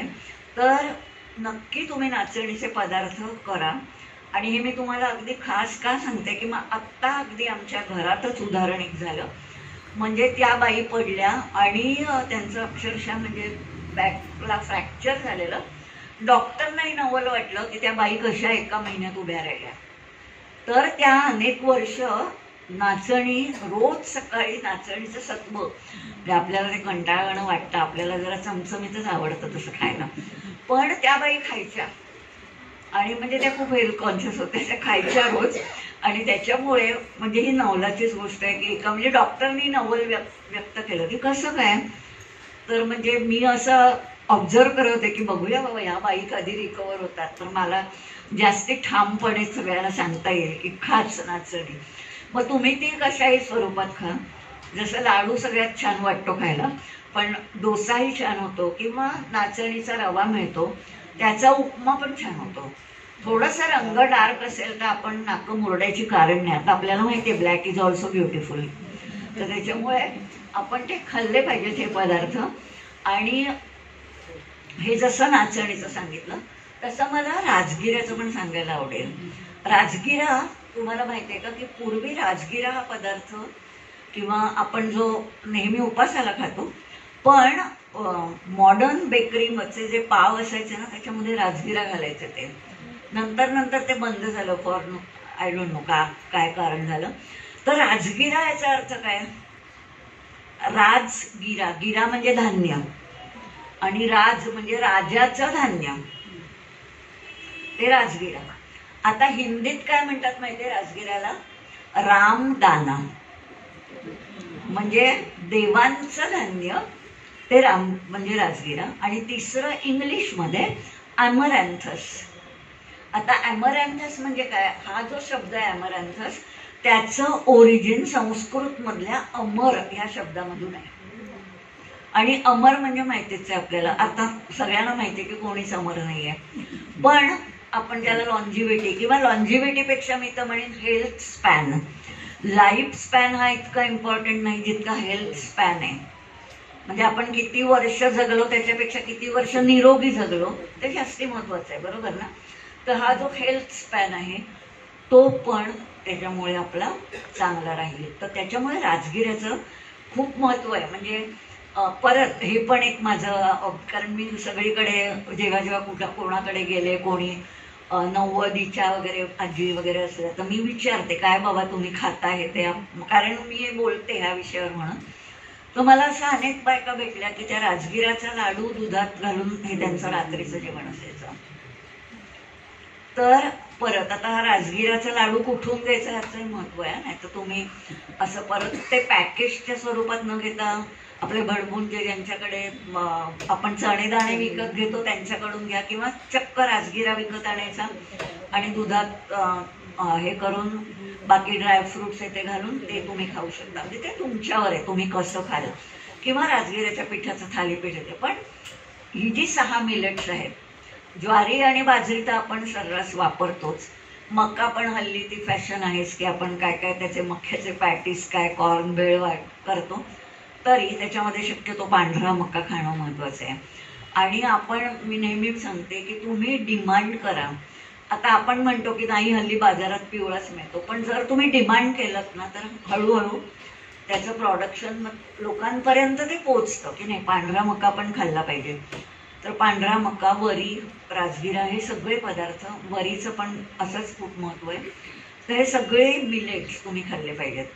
तर हे झालं, बराच वेळ झालं आपलं मुख्य पदार्थाविषयी बोलून झालं, म्हणजे आयदर तृणधान्य आणि भरड धान्य ह्याविषयी. तर आता आपण वळूया प्रोटीन्सकडे. आता कसं आहे की आपण असं क्लासिफिकेशन जे शाळेमध्ये शिकलो ते फार प्राथमिक स्वरूपाचं आहे. म्हणजे काय की आपल्याला सांगण्यात आलं की बाबा हे सगळे तांदूळ, गहू हे सगळे कार्बोहायड्रेट, डाळी, कडधान्य ही सगळी प्रोटीन्स, बरोबर आहे. पण एक लक्षात ठेवा, कुठचाही अन्न पदार्थ हा फक्त कार्बोहायड्रेट किंवा फक्त प्रोटीन नाही आहे. हे सगळ्याचं मिक्सचर असतं. फक्त 2 पदार्थ असे आहेत की ज्याचा आपण फॉर्म्युला सांगू शकतो. ते म्हणजे केन शुगर, म्हणजे आपण चहा किंवा कॉफीमध्ये किंवा गोड पदार्थात घालतो ती शुगर, ज्याचा फॉर्म्युला आहे C12H22O11, आणि ग्लुकोज C6H12O6. ह्या व्यतिरिक्त आपण कुठच्याही अन्न पदार्थाचा फॉर्म्युला सांगूच शकत नाही, कारण त्याच्यामध्ये बरेच घटक असतात. पण आपण शाळेमध्ये, बरोबर आहे ना, त्या लेव्हलला शिकवताना ते आपल्याला त्यांनी तसं क्लासिफिकेशन शिकवलं. पण आपण लक्षात ठेवलं पाहिजे की हे पूर्ण सत्य नाही. मे बी त्यात मेजर पार्ट प्रोटीन्स असेल. डाळी, कडधान्य जेव्हा आपण म्हणतो मेजर प्रोटीन्स असतात, म्हणजे आता डाळी आहेत, कडधान्य आहेत, पनीर आहे, ताक, दही, हे जे सगळे पदार्थ आहेत त्याच्यामध्ये सुद्धा प्रोटीन्स असतातच. पण आपण जे खातो ना ते असे, म्हणजे कॉम्बिनेशन्स आपली अशी आहेत की ज्याच्यामध्ये आपण चांगला बॅलन्स केलेला आहे. म्हणजे बघा की आपण कसं खातो, तांदूळ अधिक मुगाची डाळ, खिचडी, तांदूळ म्हणजे आपण वरण भात, डाळ आणि भात, किंवा आपण इडली करतो तेव्हा तांदूळ आणि उडदाची डाळ, किंवा आपण तांदूळ आणि दुग्धजन्य पदार्थ पण करतो. म्हणजे तांदूळ कार्बोहायड्रेट झालं आणि दुग्धजन्य पदार्थ म्हणजे जेव्हा आपण खीर करतो ते झालं, किंवा आपण ढोकळा करतो, किंवा आपण कढी करतो तेव्हा आपण काय करतो, ताकामध्ये बेसन घालतो. म्हणजे परत बेसन अधिक ताक, म्हणजे हे दोन्हीही कॉम्बिनेशन. म्हणजे ही मी कॉम्बिनेशन्स का सांगते, ह्याच पद्धतीने खाल्लं पाहिजे. बरेच लोक हल्ली काय करतायत, म्हणजे आपल्या वयोगटातील नसतील कदाचित, पण तरुण वयोगटातील, की ते लोक फक्त सूप्स अँड सॅलड्स किंवा फक्त वरणच खायचं. आता जेव्हा तुम्ही नुसतं वरणच खाता तेव्हा तुम्हाला एका ठराविक काय आहे ते मी तुम्हाला थोडक्यात सांगते. थोडंसं केमिस्ट्री आता येत आहे, नाही तर मी जास्ती असं गोष्टी कवितातनं सांगायला मला जास्ती आवडतं, पण थोडंसं केमिस्ट्री आहे का, की काय असतं की आपण जे प्रोटीन्स खातो त्या सगळ्या प्रोटीन्समधून आपल्याला 23 अमायनो ॲसिड्स मिळतात. अमायनो ॲसिड्स 23 मिळतात. जे जे आपण काय, तुम्ही मूग डाळ खा, तूर डाळ खा, राजमा, छोले, काय वाटेल ते खा, सगळे मिळून आपल्याला फक्त 23 अमायनो ॲसिड्स मिळतात. आणि ह्या 23 अमायनो ॲसिड्स पासून आपलं शरीर लाखोनी प्रोटीन्स निर्माण करतं. म्हणजे आपल्या शरीरातली सगळी एन्झाईम्स जी आहेत किंवा जी सगळी जे काय वेगवेगळ्या आपल्या क्रिया चालत असतात त्याच्यासाठी आवश्यक जी केमिकल्स, जी प्रोटीन्स आहेत, ती फक्त 23 अमायनो ॲसिड्स पासून बनतात. लाखाच्या वर आहेत. ही कशी बनत असतील? एनी गेसवर्क? हे बघा, आपण, तुम्ही मला सांगा, अल्फाबेट्स किती आहेत? 26. शब्द किती आहेत? लाखोनी आहेत की नाही? म्हणजे आपण मोजूच शकत नाही. तसंच ही जी 23 मुळाक्षर म्हणजे आपण अल्फाबेट्स म्हणू शकतो, त्याच्यापासून अशी लाखो प्रोटीन्स बनू शकतात. पण आपलं काम काय आहे की ही 23 अमायनो ॲसिड्स मिळायला पाहिजेत. मग ही 23 अमायनो ॲसिड्स मिळण्यासाठी आपण सगळं खाल्लं पाहिजे. म्हणजे सगळ्या प्रकारची, असं नाही म्हणता कामा की मी फक्त डाळ खाईन, कारण भातात पण प्रोटीन आहे. जे मी तुम्हाला सुरुवातीला सांगितलं ना की असं नाहीच आहे की फक्त कार्बोहायड्रेट आहे, त्याच्यामध्ये पण प्रोटीन आहे. मग ते प्रोटीन तुम्हाला मिळत नाही. म्हणून आपला जसा डाएट, आपल्या जसा कल्चरली आलेला आहे तो बरोबरच आहे, कारण ह्यात कॉम्बिनेशन्स आहेत. त्या कॉम्बिनेशन्समधनं आपल्याला वेगवेगळे 23 अमायनो ॲसिड्स मिळायला मदत होते. आणि त्या अमायनो ॲसिड्समुळे आपलं शरीर लाखोनी प्रोटीन्स बनवू शकतं आणि आपलं आरोग्य टिकू शकतं. हे झालं आपण डाळ, उसळ, जे काय तुम्ही कराल त्याविषयी. आता आपण येऊया फॅट्सकडे. आता जेव्हा आपण फॅट्स म्हणतो तेव्हा परत कधी कधी मिसकन्सेप्शन की बाबा आम्ही नाही फक्त इडली सांबार खातो, आम्ही नाही चटणी करत का, तर आम्हाला नारळामधले फॅट्स नको आहेत, नारळामुळे कोलेस्टेरॉल वाढतं. आता हा तर एक अत्यंत मोठा गैरसमज की नारळात कोलेस्टेरॉलच नाही आहे. कारण ज्याला लिव्हर असते तोच कोलेस्टेरॉल निर्माण करतो. म्हणजे जे आपण नॉनव्हेज खात असतो तर त्याच्यामधून आपल्याला कोलेस्टेरॉल म्हणजे आपल्या शरीरात जाऊ शकतं. पण काजूमध्ये कोलेस्टेरॉल आहे का? नाही. पण जेव्हा आपण कधी डॉक्टरकडे जाऊ तेव्हा जेव्हा आपल्याला ड्रायफ्रुट्स मेन्शन करतात तेव्हा काय सांगतात? बदाम खा, पिस्ते खा, अक्रोड खा, काजू खाऊ नका. का? तर कोकणातले आहेत असं मी म्हटलं. आणि कोकणातल्या लोकांना मार्केटिंग जमत नाही. म्हणजे ते एक घाव दोन तुकडेवाले असतात, त्याच्यामुळे मग ते एवढं मार्केटिंग. पण आता तुम्ही जर गेलात गोव्याला वगैरे तर त्याच्यावर असं लिहिलेलं आहे नो कोलेस्टेरॉल. काजूच्या पाकिटावर तुम्हाला दिसेल नो कोलेस्टेरॉल. म्हणजे कोलेस्टेरॉल आणि योग्य त्या प्रमाणात कोलेस्टेरॉलही शरीराला लागतंच, तो भाग वेगळा. पण सांगते की म्हणून फॅट्स न घाबरायचं कारण नाही. आणि तूप तर म्हणतात ना असं एक जादुई केमिकल आहे. ह्याचं कारण काय, तर त्याच्यामध्ये जे शॉर्ट चेन फॅटी ॲसिड्स आहेत ते शरीरात साठून राहूच शकत नाहीत, त्याचं लगेच ज्वलन होतं. आणि म्हणून म्हणजे तर ह्याच्या तुपाबद्दल सांगायचं तर आपल्याकडे किती म्हणी आहेत बघा. तूप दाखवी रूप. आता तूप दाखवी रूप म्हणजे काय, माझं वाकडं नख सरळ होईल का? नाही. पण शरीर, आपल्या जो चेहऱ्यावर ग्लो येईल तो तुपामुळे येऊ शकेल. किंवा तुपातल्या वातीसारखी ताट. हा तुम्ही वाक्प्रचार ऐकलाय, तुपातल्या वातीसारखी ताट. कारण जी व्यक्ती तूप खाते तिचाच तो पाठीचा कणा सरळ राहील, नाही तर थोडे दिवसांनी असं, थोडे वर्षांनी. तर त्याच्यामुळे आपला पाठीचा कणा जर आपल्याला ताठ राहायला हवा असेल तर तूप. आता हे का म्हणतात तुम्ही बघा, जेव्हा वात लावता देवापुढे कधी कधी आपण म्हणजे नॉर्मली सकाळी तुपात लावतात, संध्याकाळी तेलात. तेव्हा जेव्हा आपण तुपातली वात आणि तेलातली वात यात काय फरक आहे? कधी निरीक्षण केलंय? बारीक निरीक्षण. तुपातली वात अशी राहते आणि शेवटपर्यंत जळते. हा, आणि मुख्य ताठ राहते आणि तेलातली वात लगेच लुडकते. तर नाही पण अशी जरी लावली ना, समजा तुम्ही ती जर वात जरी लावली जी आपण तुपात वापरतो, ती सुद्धा म्हणजे ती ही होऊन जाते. त्याचं म्हणजे कॅरेक्टरिस्टिकच आहे की तुपामुळे तो ताठरपणा जो एक आहे पाठीच्या कण्याला तो येतो. आणि एक श्लोक पण आहे सुंदर, ज्येष्ठत्वम जन्मना नैव गुणैः ज्येष्ठत्वम उच्यते गुणात गुरुत्वम आयाती दुग्धम दधिम घृतम क्रमात. म्हणजे काय, ज्येष्ठत्वम जन्मना नैव, आपण कुठच्या कुटुंबात जन्माला आलो त्यावर आपलं मोठेपण नाही ठरणार. गुणैः ज्येष्ठत्व उच्यते, म्हणजे आपल्या अंगात जे गुण आहेत त्याच्यावरून ठरेल की आपण म्हणजे कितपत मोठे किंवा काय.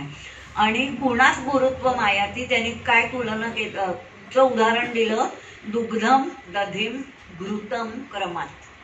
म्हणजे दूध आहे, दुधापेक्षा दही श्रेष्ठ, दह्यापेक्षा तूप श्रेष्ठ. तसंच आपण पायाला जेव्हा म्हणजे झोप कोणाला येत नसेल तर काशाच्या वाटीला तूप लावून जर आपण पाय घासले तर झोप येते. परत आपल्याकडे नाकात तूप घालायची पद्धत आहे बघा. तर शिरस्य द्वारम नस्यम असं म्हटलं जातं. शिरस्य द्वारम म्हणजे डोक्याकडे जर जायचा काही मार्ग असेल तर तो नाकातून जातो. म्हणून ते नाकात आपण जेव्हा चांगलं तूप किंवा काही मेडिकेटेड तूप जे मिळतं ते घातलं तरी त्याचा फायदा होऊ शकतो. तर इतकं सगळं तुपाचं महत्त्व आहे. तर त्याच्यामुळे तूप खाल्लंच पाहिजे. तुपाला घाबरायची गरज नाही. तूप खाऊन आपण जाडे होणार नाही. पण ते किती प्रमाणात खायचं, तर जेव्हा आपण पुरणपोळी खाऊ तेव्हा भरपूर घालायचं, मोदक खाऊ तेव्हाही भरपूर, पण रोजच्या जर वरण भातावर अति नाही घालून चालत. म्हणजे त्या पदार्थाची चव पण बिघडता कामा नये हे लक्षात घेऊन, म्हणजे तोंडात अगदी असं मेनचट नको लागायला इतपत तूप आपण खाल्लं पाहिजे. आणि काय होतं, हे जेव्हा आपण असं वरण भात तूप असं सगळं व्यवस्थित जेव्हा घेतो तेव्हा त्या पदार्थाचा ग्लायसेमिक इंडेक्स पण कमी होतो. ग्लायसेमिक इंडेक्स म्हणजे की ज्या गतीने आपल्या शरीरातली रक्तातली साखर वाढते त्याला ग्लायसेमिक इंडेक्स म्हणतात. मग हे जर आपण सगळं व्यवस्थित तूप बीप घालून खाल्लं तर ग्लायसेमिक इंडेक्स पण कमी होतो. म्हणजे ती पोस्ट प्रँडियल शुगर जी म्हणतात ना ती पण मग वाढत नाही त्याच्यामुळे. म्हणून तूप हे खाल्लं पाहिजे. तेलही अर्थातच आपण योग्य प्रमाणात, म्हणजे तुम्ही म्हणाले की आता एखादा पदार्थ जसं की थालीपीठ आहे आणि ते करताना तुम्ही तेल कमी घातलं तर चालणारच नाही, कारण मग त्याची चव तर नाहीच आहे. पण दुसरं महत्त्वाची गोष्ट काय होते की पचनासाठी सुद्धा फॅट आवश्यक आहे. आता आपण जेव्हा म्हणतो की आजकाल व्हिटॅमिन डी किती जणांना आहे डेफिशियन्सी, सर्वांना आहे. आता कशी काही सर्वांना झाली डेफिशियन्सी, एसी मध्ये बसून, बरोबर. म्हणजे आपण एक्सपोजर, आपल्याला सन एक्सपोजर कमी आहे. पण सुदैवाने आपण भारतात राहतो, आपल्याला भरपूर सूर्यप्रकाश मिळतो.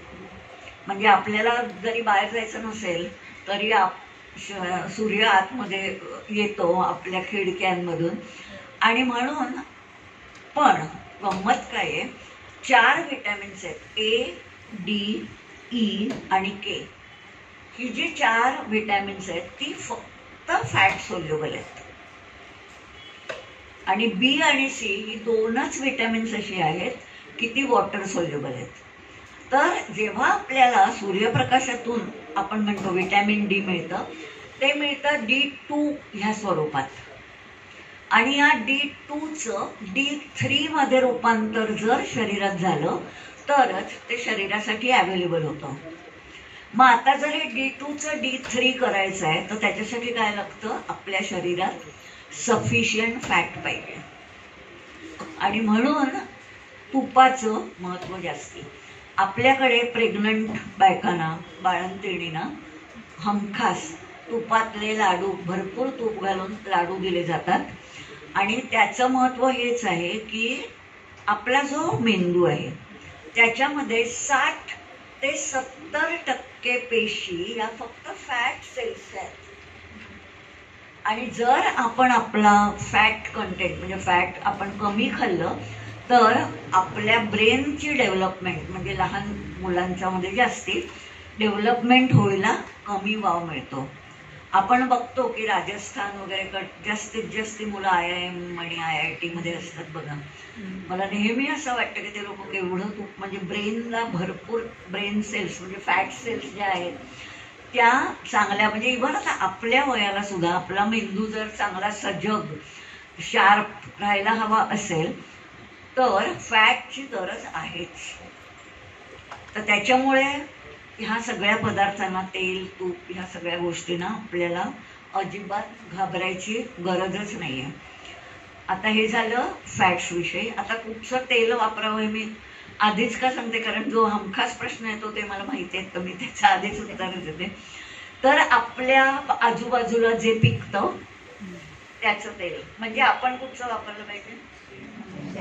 शेंगदाणा. आणि म्हणून आपण काय बघतो नॉर्थला काय वापरतात? सरसोचं. कारण आपल्याकडे मोहरी बनत नाही त्याच्यामुळे ते तिकडे आणि ह्याला नॉर्थला सरसोचं वापरतं आणि साऊथला कोकोनट कारण तिथे आपण जाऊ तिथे आपल्याला नारळाची झाडं दिसतात. आणि आता असं परत हा एक प्रश्न येतो की आम्ही मिक्स करून खाऊ का? मिक्स करायची पण गरज नाही कारण आपण कसं करतो की आपण शेंगदाणा तेल वापरतो बरोबर आहे पण आपण तीळ सुद्धा अनेक ठिकाणी वापरतो. आपण तिळाची चटणी करतो कुठच्याही पदार्थामध्ये तिळाच्या फोडण्या देत असतो किंवा आपण तिळाची चिक्की तिळाचे लाडू वगैरे सगळे पदार्थ आपण खातच असतो. त्यामुळे आपल्याला काही वेगळं अजून खायची गरज नाही आणि दुसरंही कुठचं तेल वापरायची गरज नाही. तर त्याच्यामुळे ते तेल तुम्ही आरामात शेंगदाणा तेल वापरू शकता. तिळाचं तेल पण अधूनमधून म्हणजे जानेवारी फेब्रुवारी काय तुम्हाला माहिती आहे का तेल हा शब्दाचा उगमच तिळामध्ये आहे. तळ दोन्ही शब्द आहेत ना त्याच्यामधून तो तेल हा शब्द बनलाय. आता आमच्याकडे मी कारण आमच्या शेतामध्ये तीळ बनतो तर म्हणून आम्ही 12 महिने वापरतो तिळाचं तेल. कारण मग कशाला मुद्दाम बाहेरून आणायचं कारण आपल्याला माहिती आहे कच्च्या घाणीवर म्हणजे आम्हीच ते स्वतः हे करून आणतो तर त्याच्यामुळे आम्ही ते तिळाचं तेलच वापरतो. का असं काही नाहीये की ते उष्ण पडतं वगैरे. पण परत एक आहे की जर एखाद्याला खरंच उष्ण पडेल असं होत नाही साधारण कारण मी जसं म्हटलं तसं तेल हा म्हणजे इव्हन आपण म्हणतो शरीराला जेव्हा आपण मसाज करतो तेव्हा सुद्धा तिळाचंच तेल वापरायला पाहिजे कारण ते आपल्या शरीरामध्ये इझिली जाऊ शकतं आतपर्यंत. तर म्हणून ह्या सगळ्या गोष्टींचं महत्त्व लक्षात घेता तेल आयदर तीळ किंवा शेंगदाण्याचं वापरा. आणि आता बाकी तुम्ही म्हणाल की कुठच्या भाज्या कुठच्या उसळी किंवा तर ते सगळं सीझनल खाल्लं पाहिजे म्हणजे जेव्हा जे येतं ते खाल्लं पाहिजे. म्हणजे आता मुंबईत सगळंच येतं पण आपल्याला हे म्हणजे आपण जेव्हा भाज्या खरेदीला जातो तेव्हा आपण छोट्या भाजीवाल्यांकडे म्हणजे प्रिफरेबली जी बोरिवलीत तर भरपूरच येतात म्हणजे विरार सफाळा इकडून पालघर डहाणू सगळीकडून येत असतात. तर ते खाणं त्या ज्या भाज्या येतात त्या खाल्ल्या पाहिजेत कारण त्या सीझनल असतात. म्हणजे आता जेव्हा पावसाळा चालू होईल तर तेव्हा आपण पालक आयर्नसाठी चांगला म्हणून पालक खाता कामा नये किंवा इतर कुठच्याही पालेभाज्या खाता कामा नयेत. तर तेव्हा कुठच्या पालेभाज्या खाल्ल्या पाहिजे? अळू खाल्लं पाहिजे. दुसरं काय खाल्लं पाहिजे? ज्या रानभाज्या येतात त्या खाल्ल्या पाहिजेत. आणि ह्या भाज्यांचं काय वैशिष्ट्य आहे की त्यांच्यावर त्या इतक्या म्हणजे बघा आपण सुद्धा अळू करताना काय आपल्याला चिंच घालावी लागते त्याच्यामध्ये त्याच्याशिवाय आपण अळू खाऊच शकत नाही. तर त्यांच्यामध्येच अशी एक कपॅसिटी आहे की त्याच्यावर काही किडे मकोडे वाढतच नाही म्हणजे बॅक्टेरियल ग्रोथ होत नाही त्याच्यावर.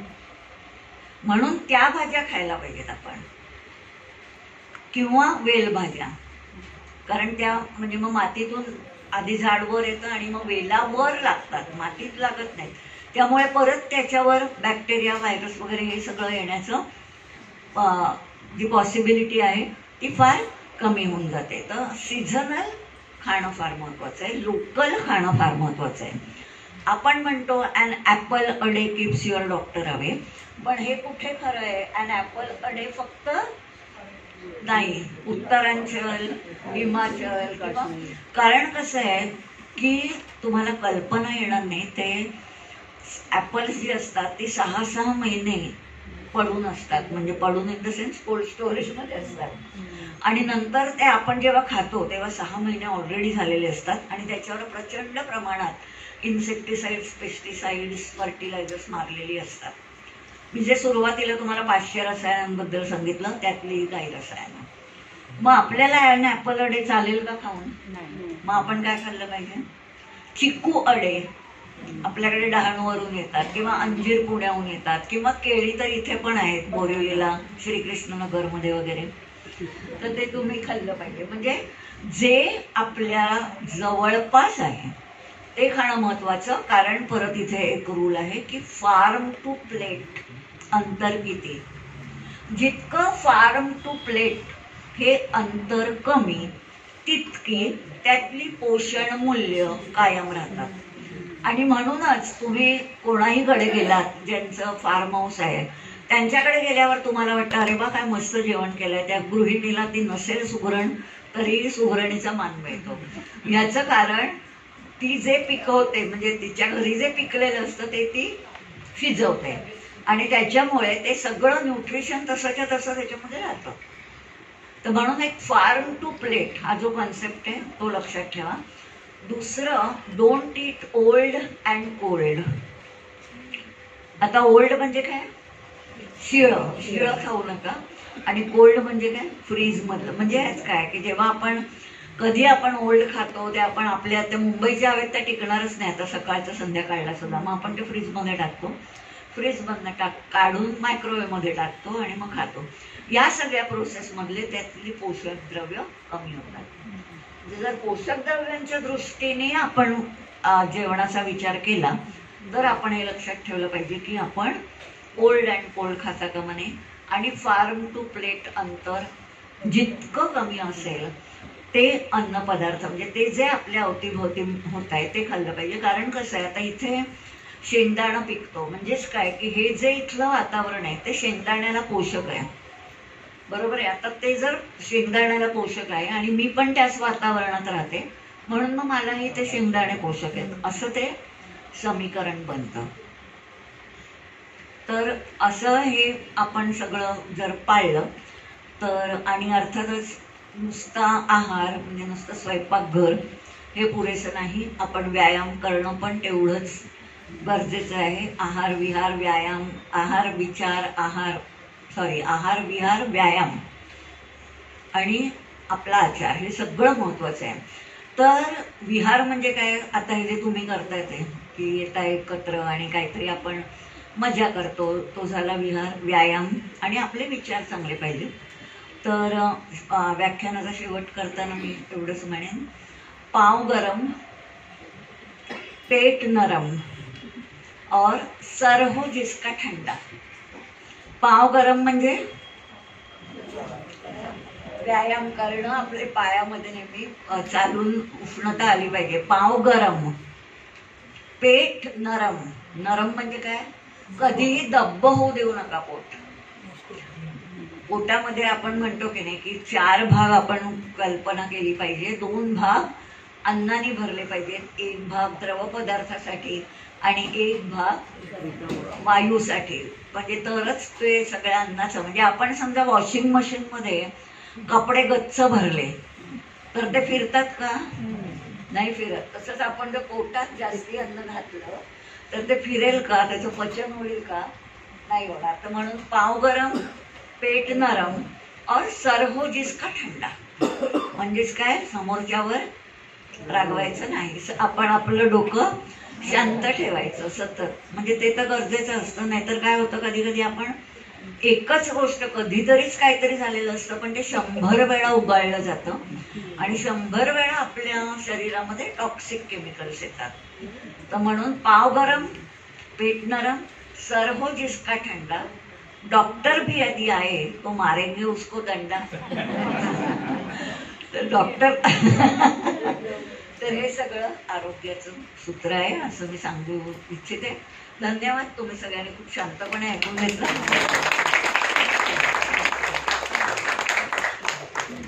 आता तुम्ही प्रश्न विचारा. प्रश्न त्यासाठीच आता वेळ ठेवलाय. जरा इकडे येऊन माईक घेऊन बोला. म्हणजे कोणी जर डाएट करायचं ठरवलं आणि खरोखर बारीक होण्याच्या दृष्टीने डाएट करायचं ठरवलं आणि कमी खायचं ठरवलं, तर कमी खाल्लं की त्याचं स्वाभाविक डोकं दुखणार किंवा अशा प्रकारचा त्याला त्रास येणार, विकनेस येणार.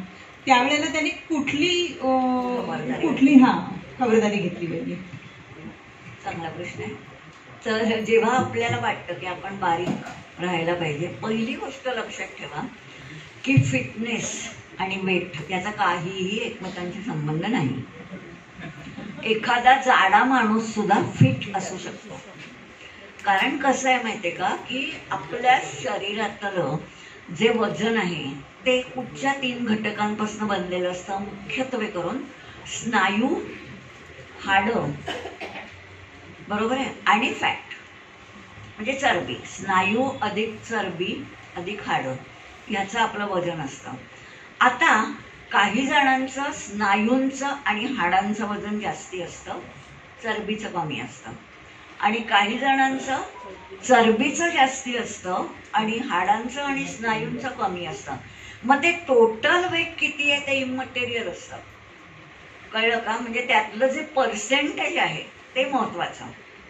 म्हणजे एखाद्याचं वजन समजा 70 किलो, एखादीचं 50 आहे, पण त्या 50 मधलं तिचं जास्त चरबीचं आहे आणि 70 वालीचं चरबीचं कमी आहे आणि स्नायूंचं आणि हाडांचं जास्ती आहे, तर ती व्यक्ती जास्ती फिट आहे. ते कुठे कळतं? आहे ना, जिम मध्ये कळतं ना. अरे मी जाते जिम मध्ये.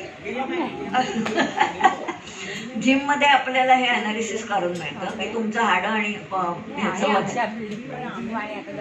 मग तुम्ही जा आणि हे मुख्यत्वे करून बघायचं आपण. आणि त्यांच्याकडे तो क्रायटेरिया पण आहे की चरबीचं अमुक एक असेल तर. आणि त्याच्यावरून मी तुम्हाला सांगते की आता माझं हे पुस्तक आहे आरोग्य संवाद नावाचं. म्हणजे मी एकूण 12 विषयांवर टॉक्स करते. तर त्यातले 12 विषय मी कोरोनाच्या काळात मी नेहमी असे टॉक्स करायचे तेव्हा मला सगळे जे श्रोते असायचे ते म्हणायचे, मॅडम आमच्या लक्षात राहत नाही, तुम्ही लिहा. पण ते काय थोडासा आळस, कंटाळा आणि असं बिझी असल्यामुळे नाही लिहिलं. पण कोरोना काळात कंपल्सरी वेळ होता, सो हे काम झालं. तर हे पुस्तक तुम्ही घेऊ शकता. आत्ता बाजारात अवेलेबल नाही आहे. त्याच्यामध्ये ते सगळे डिटेल्स पण आहेत की किती तुमचं पाहिजे पर्सेंटेज वाईज. तर त्यानुसार तुम्हाला कळून जातं. त्याला लीन बॉडी वेट म्हणतात. म्हणजे जे स्नायूंचं आणि हाडांचं एकत्रित वजन आहे त्याला लीन बॉडी मास म्हणतात, प्लस फॅट मास. म्हणजे लीन बॉडी मास अधिक फॅट मास हे टोटल वजन. तर त्याच्यामुळे माझं वजन जास्ती आहे म्हणून मी बारीक व्हायला पाहिजे असं मुळीच नाही.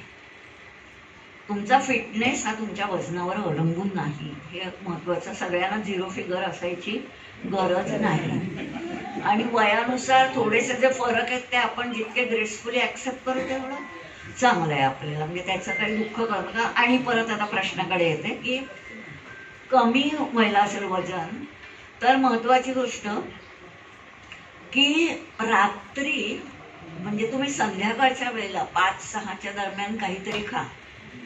संध्याकाळचा नाश्ता महत्वाचा आहे. आणि मग झोपताना म्हणजे जेव्हा तुम्ही समजा आता 5 वाजता खाल्लं आणि मग 7:30-8ला जेवलात तर आपोआप भूक कमी होते तेव्हा. आणि जेवणानंतर 2 तास ठेवा आणि मगच झोपा. दुसरी गोष्ट, रात्री फळं खायची नाहीत. रात्री फळं खाल्ली की वजन वाढतं. कारण ते फ्रुक्टोज जे आहे त्याचं ग्लुकोज होतं आणि रात्री आपण झोपतो त्याच्यामुळे त्या ग्लुकोजचं काय होणार, ते साठून राहणार. म्हणजे शेवटी त्याचं फॅटमध्येच रूपांतर होतं, मग जास्ती झालं की. म्हणून रात्री फळं खायची नाहीत. गोड सुद्धा रात्री खायचं नाही. आपल्याकडे कसं होतं, आपल्या डिनर पार्ट्या रात्री असतात, मग स्वीट असतं, त्याच्यानंतर आईस्क्रीम असतं किंवा कुल्फी असते. आणि हल्ली काय झालंय, हे पूर्वी क्वचित व्हायचं ते आता फारच वारंवार होतं. म्हणजे मी लहान मुलांची तर मला फार चिंता वाटते. म्हणजे माझी पण नातवंड आहे, अरे किती वेळा त्या बर्थडे पार्ट्या आणि प्रत्येक वेळेला ते केकच खाणार मी. म्हणजे हे ह्या सगळ्यामुळे म्हणजे आता आपण बघतो ना मुलांमध्ये ओबेसिटी का आली आहे हे कारण आहे. तर हे जर तुम्ही पाळलात आणि व्यायाम केलात, मला नाही वाटत की असं ॲबनॉर्मल तुम्ही जाडे व्हाल. थोडे असलं तरी मी म्हटलं तसं हा तुम्ही बॅलन्स राखला पाहिजे आणि ते शक्य होतं जेव्हा तुम्ही व्यायाम करता तेव्हाच. मसल्स ॲक्च्युली काय आहे ना, एजिंग याचा अर्थच आहे की तुमच्या मसल्सचं मास कमी व्हायला लागतं. आणि जर आपण आपल्याला आपले मसल्स चांगले राहिले, कारण हार्ट पण एक मसल आहे आणि स्नायू मजबूत राहण्यासाठी जिमिंग आवश्यक आहे. आपल्याला वाटतं की आता माझं वय झालं, तसं काही नसतं. वय वगैरे होत, वय एज इज अ नंबर. तुम्हाला जमेल तसं तुम्ही आठवड्यात नाही 1-2दा होईल का होईना पण जा. थोडंसं स्ट्रेंथ ट्रेनिंग, वेट ट्रेनिंग हे खूप महत्त्वाचं आहे. म्हणजे स्नायू आपले चांगले राहणं हे फार महत्त्वाचं आहे. स्नायू चांगले राहिले नाहीत की आपलं एजिंग फास्ट होतं. अजून काही प्रश्न? काय प्यावं?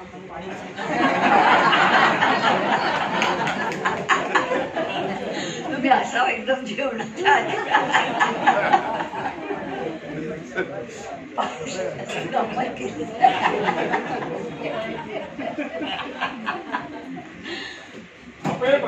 आता मी सुरुवात माझ्या लेक्चरची सुरुवात नाही, मी आत्ता मला जरा रिटायर्ड ग्रुप होता, मला जरा थोडं वेगळं बोलायचं होतं. पण जेव्हा मी स्वयंपाकघरातील रसायनशास्त्र असा विषय सुरुवात करते, म्हणजे हा विषय असतो, तेव्हा मी पहिलं हे सांगते की प्रत्येकाची बॉडी केमिस्ट्री वेगळी आहे आणि त्याच्यामुळे तुम्हाला काय आवडतं ते तुम्ही करा. आता फॉर एक्झाम्पल मला इतकं कमी पाणी लागतं, म्हणजे आता हे एवढं जे पाणी आणलंय ते मी बँड्रावरून निघाल्यापासून काहीच खाली नाही झालेलं आहे. आत्ता काय 2 घोट घेतले तेवढं. पण मी जर पाणी प्यायलं तर माझं पोट एकदम गच्च होतं. जेवणाच्या आधी मी प्यायलं तर जेवूच शकणार नाही. काही लोक जेवणाच्या मध्ये मध्ये पितात, काही लोक नंतर पितात. तर जे तुम्हाला चालेल ते तुम्ही करा. घरात 2 मुलं कधी सारखी असतात का? 2 जुळी असली तरी त्यांच्यात जमीन अस्मानाचा फरक असतो. कारण प्रत्येक माणसाची बॉडी केमिस्ट्री ही वेगळी आहे. त्याच्यामुळे ह्याला उत्तर माझ्याकडे नाही, तुमच्याचकडे.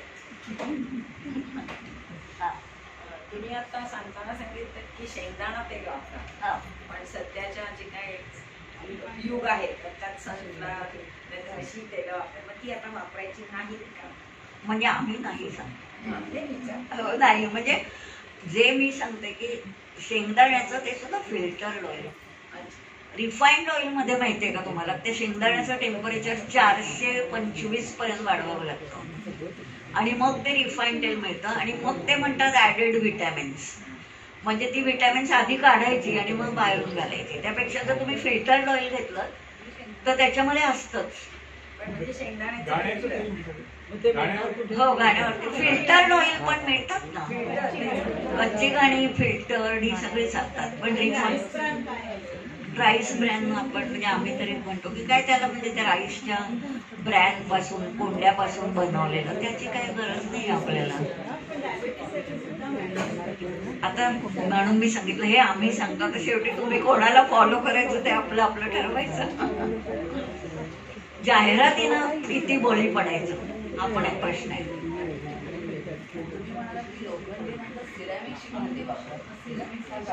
सिरॅमिक म्हणजे मातीचीच असतात. मातीची हल्ली एक्झिबिशन मध्ये मिळतात बघ, मातीच्या भांडी मिळतात, त्याच्यात केक पण करतात. हा या ना पुढे या, म्हणजे काय सगळ्यांना ऐकू जाईल किंवा मोठ्यांना बोला. भरड धान्य सांगितले, भरड धान्य, हा त्यापैकी डायबेटीस साठी कोणतं भरड धान्य उपयुक्त आहे? कुठलंही घ्या. पण काही वेळा आपण वाचतो की हे नको ते नको. हे आता मी सांगितलं ना, आपण म्हणजे काय काय वाचाल आपल्याकडे, आणि तर व्हॉट्सअप युनिव्हर्सिटी आहे ना, मग ते आपल्याला वेगवेगळ्या सोर्समधून वेगवेगळं ज्ञान मिळत राहतं. पण आपली जशी परंपरा आहे, परंपरेला चिकटून राहा. आपण ज्वारी उन्हाळ्यात खातो, बाजरी थंडीत खातो, नाचणी कधीही खाऊ शकतो. त्याप्रमाणे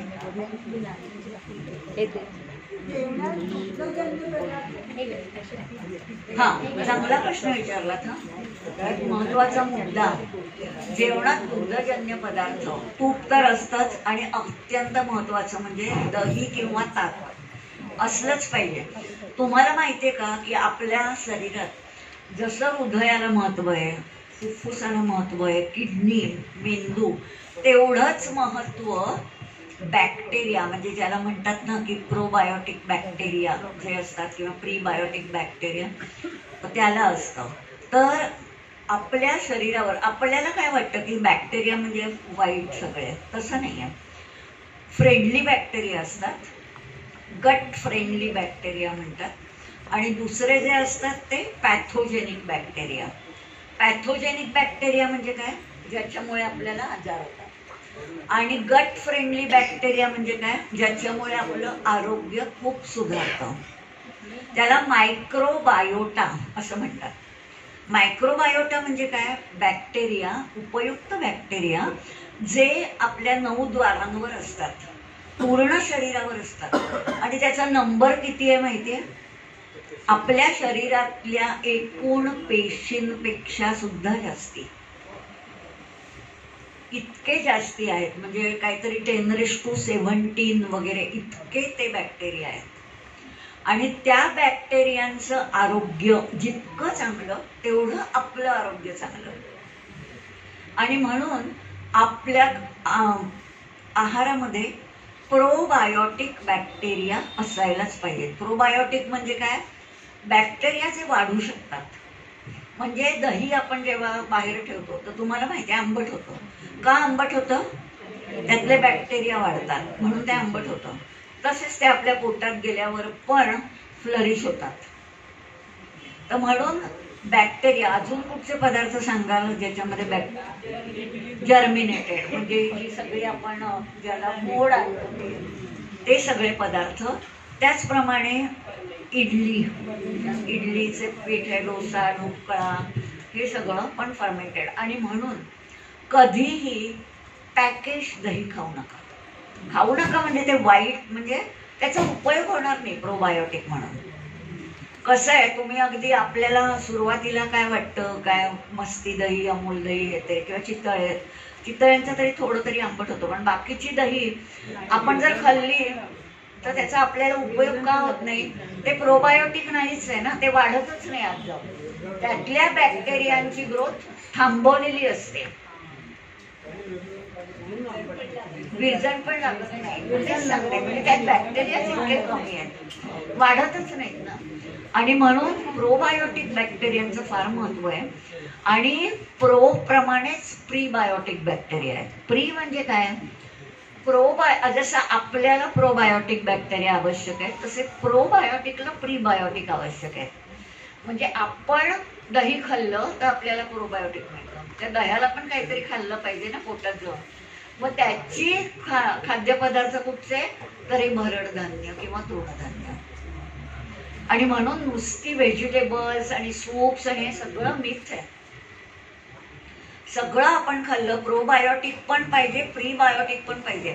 तुम्ही जर कधी बेंगलोर म्हैसूरला गेलात तर तुम्हाला इडली वगैरे आपण मागवतो तेव्हा कधी पाहिलंय वेलची केळं मिळतं त्याच्याबरोबर.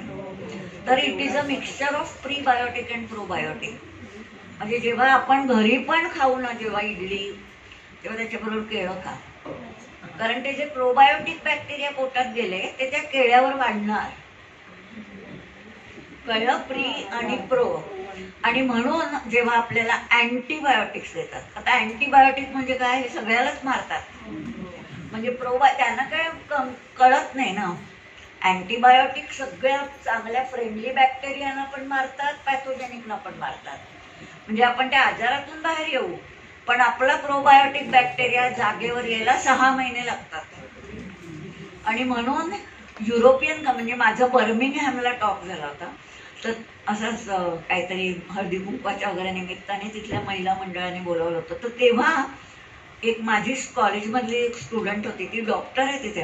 हे जेव्हा मी सांगितलं तिथे की असं तुम्ही अँटीबायोटिक्स खाल्ल्याने, तेव्हा ती सांगत होती की म्हणे इथे अशी पद्धत आहे की अक्षरशः तुम्ही डेथ बेडवर असलात तरच तुम्हाला अँटीबायोटिक्स देतात, नाही तर देतच नाही. पण भारतीय लोक म्हणे इंडियात नाही येताना ते घेऊन येतात अँटीबायोटिक्स, तिथल्या डॉक्टरांची कॉल, व्हिडिओ कॉल किंवा ऑडिओ कॉल करतात आणि स्वतःच्या मनाने घेतात. इतकं आपल्याला ते अँटीबायोटिक्सची सवय किंवा लहान मुलांना पण देतात. तर ह्या पासून सावध राहायला पाहिजे. मग त्यामुळे काय होतं, डिसबायोसिस. डिसबायोसिस म्हणजे बॅलन्सच जातो बॅक्टेरियाचा. तर म्हणून बॅक्टेरियांचा बॅलन्स ठेवला पाहिजे. पनीर चांगलं आहे ना, तिचं प्रोटीन. चीज चांगलं आहे.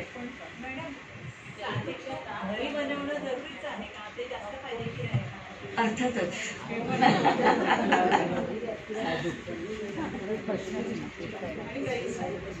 आता माझे इतर विषय मी जस्ट तुम्हाला सांगून ठेवते, तर कोणाला इच्छा असेल कुठे बोलवायची किंवा आवडलं असेल तुम्हाला आणि कुठे बोलवायचं असेल तर शाळांमध्ये मी करते. म्हणजे टीचर्ससाठी एक वेगळा प्रोग्राम म्हणजे सांगते की काय केलं पाहिजे, म्हणजे त्यांचा मेंदू शार्प राहण्यासाठी किंवा मान किंवा खाली वाकून सगळं करावं लागतं, असे वेगवेगळे विषय आहेत. तर त्याच्यामध्ये हा एक आहे टीचर्ससाठी आहे, आणि एक चिरतारुण्याचा आरसा म्हणून आहे. तर चिरतारुण्याचा आरसा म्हणजे काय की आपण सगळेजण एजिंग तर आहेच, म्हणजे त्याच्यामध्ये आपण काही त्याचा विचार म्हणजे ते होणार नाही असं तर होणारच नाही. ते व्हायला नको असेल तर मरण हा एकच उपाय आहे. म्हणजे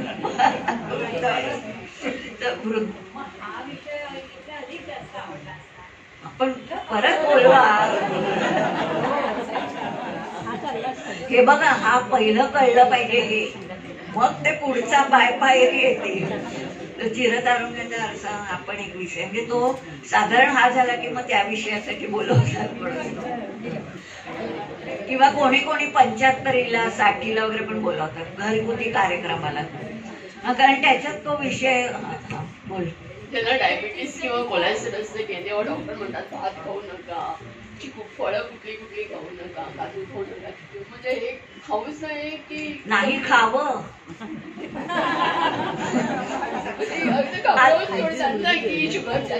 कुठच्याही मी सांगू का एकच गोष्ट की म्हणजे न्यूट्रिशन सायन्स आपल्याकडे जे शिकवलं जातं ते पाश्चात्यांचं न्यूट्रिशन सायन्स शिकवलं जातं. आणि तिकडे जी पदार्थ तिकडे जी जेवढी फळं होतात ना त्याबद्दल ते लोक जास्ती बोलतात. त्यांचा दोष नाहीये, पण त्यांना ते आणि डॉक्टरांना तर शिकवलेलंच नसतं. आणि तुम्ही मला माहित नाही पण ऋजुताला तुम्ही आय थिंक फॉलो करत असाल सगळेजण, तर तिने कालच आंब्याचा आत्मवृत्त म्हणून एक व्हिडिओ टाकलाय, तो ऐका. म्हणजे त्यात तिने सांगितलंय की आंबा म्हणजे किती चांगला. पण तुम्ही तो ऐका, तुम्ही करता फॉलो? नाही, पण युट्यूब म्हणजे तिचे फेसबुकवर किंवा नाही टाईप करा की तुम्हाला तिचा आता लेटेस्ट कालचाच व्हिडिओ आहे, म्हणून मी आता त्याबद्दल जास्ती नाही सांगत. सगळ्या फळांमध्ये एकच शुगर आहे, ती म्हणजे फ्रुक्टोज. असं नाही की इतर फळांमध्ये कुठली तरी वेगळी शुगर आहे, सगळ्या फळांमध्ये फ्रुक्टोज आहे. त्याच्यामुळे एक फळ खायला काय हरकत नाही. मग त्या तुम्ही काय, आपण काय करतो, आपण मारी बिस्किट खातो, मग त्या मारी बिस्किटामध्ये लपलेली साखर असते, त्याला आपल्याला कळत नाही कारण त्याच्यामध्ये HFCS असते, हाय फ्रुक्टोज कॉर्न शुगर. त्यामुळे ती आपल्याला कळत नाही. तर त्याच्यामुळे जर तुम्ही आंबा खाल्लात आणि जर कुठच्याही प्रकारचे बेकरी प्रॉडक्ट्स नाही खाल्ले, पॅकेज फूड नाही खाल्लं, तर काहीच नुकसान होणार. पॉलिश तांदूळ म्हणजे एकदम पण अनपॉलिश खाऊ नये, कारण तो बघा तुम्हाला शिजवायला पण भरपूर वेळ लागतो. फार नाही पण म्हणजे हँड पॉलिशच असतो, पण म्हणजे शक्यतो मला एकदम फुल्ली सिंगल पॉलिश खावा. म्हणजे इथे ग्राहक संघ असेल, ग्राहक संघात येतो सिंगल पॉलिश, तो सगळ्यात चांगला, सगळ्यात बेस्ट. खावी ना, चालतं. मॅडम, आर्थरायटिस साठी काय तुम्ही सजेस्ट करता? आर्थरायटिस ज्याला आहे त्यांना काय सजेस्ट करणार तुम्ही? आम्हाला कसं आहे, ताक पण घेतलं की त्रास होतो, प्रेशर लांब आहे. मग तुम्ही बाकी काय म्हणतो आपण त्याला, मोड आलेली कडधान्य खा जास्ती. मोड आलेल्या कडधान्यांमध्ये पण प्रोबायोटिक आहे. इडलीचं खाऊ शकता, इडलीचं तुम्ही खाऊ इडली पण शकता, त्रास पण नाही. होतो. मग प्रोबायोटिकसाठी तुम्हाला रोज कडधान्य खा, मोड आलेली. आणि असं जरासं गोड ताक नाही चालत तुम्हाला, नाही कंटिन्युअस एक 4 दिवस केलं की मग थोडं त्रास त्रास झाला होतो. होता. मग नका खाऊ. मी म्हटलं तसंच आपलं स्वतःची बॉडी केमिस्ट्री बघायची, पण मग तुम्ही मूड आलेलं खात नाही.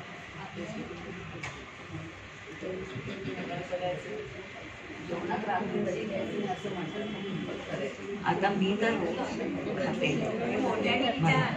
दही. त्यांनी दह्याबद्दल विचारलं रात्री खावं की नाही. मी खाते, काहीही त्रास होत नाही. पण ज्याला त्रास होत असेल त्यांनी खाऊ नये. मी सांगते ना, काही गोष्टी या स्वतः ठरवा की आपण काय खाऊन आपल्याला त्रास होतो. आपलं शरीर आपल्याला सांगत असतं. आता मेथी खूप चांगली आपण म्हणतो, पण मला मेथी खाल्ली की हमखास पित्त वाढतं अजून. मग मी नाही खात. असे नका मेथी चांगली, पण मला नाही चालत ती. तर तसं आपलं ठरवा तुम्ही काही गोष्टी.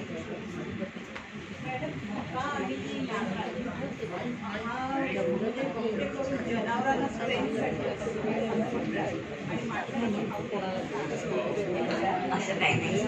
आता मका आणि राजमा. आता मका आणि राजमा बद्दल यांनी विचारलं की ते जनावरांना, असं काही नाही. राजमा नॉर्थ मध्ये रेग्युलर खातात, पण आपण रोज आपल्याकडे जास्ती आपण काय खातो महाराष्ट्रात, मूग, मटकी, मसूर, वाल, चवळी, संपलं. हो, ते इथल्या क्लायमॅटिक कंडिशनसाठी ते आपण खातो. कधीतरी हे खाल्ल्याने काही वाईट नाही. पोळीच खाल्ला पाहिजे. पोळीत पण खूप चांगलं. नाचणी आणि पोळीचे कॉम्बिनेशन. परत मी असं जिथे बघितलंय ना, खूप चांगली हेल्थ राहते तर नाचणी आणि पोळीचे कॉम्बिनेशन.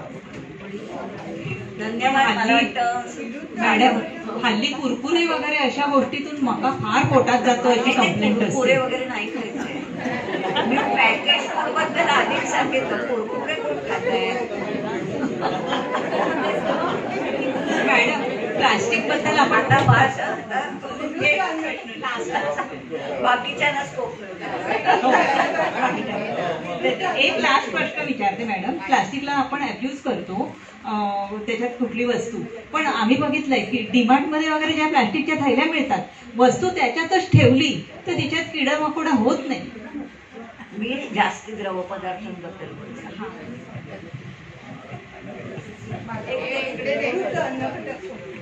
काय हा विरुद्ध अन्न घटक म्हणजे आता मासे आणि त्या माशानंतर ताक किंवा असे दुग्धजन्य पदार्थ खाऊ नये. पण विरुद्ध अन्न घटक म्हणजे आपण काय म्हणतो की दूध आणि फळं. पण त्याला जी एक्सेप्शन्स आहेत ती म्हणजे आंबा, चिकू आणि केळ. हे तुम्ही दुधाबरोबर पण खाऊ शकता. आंबा, चिकू आणि केळ. हॅलो, म्हणजे आपण रोजच्या जेवणात असतच ना, आंबरस तर खातो. नाही, तेच आता सध्या आंब्याचा सीझन आहे, तर जेव्हा आपण जेवताना आंबा खाल्लाय तर दही भात खाल्ला तर चालतो का? चालतो नाही खाऊ. पण अर्ध्या तासाने वगैरे पण ताक वगैरे प्यायला तर चालतंय. आपल्यालाच नको वाटतं बघा. असं आपलं शरीर आपल्याला सांगतं.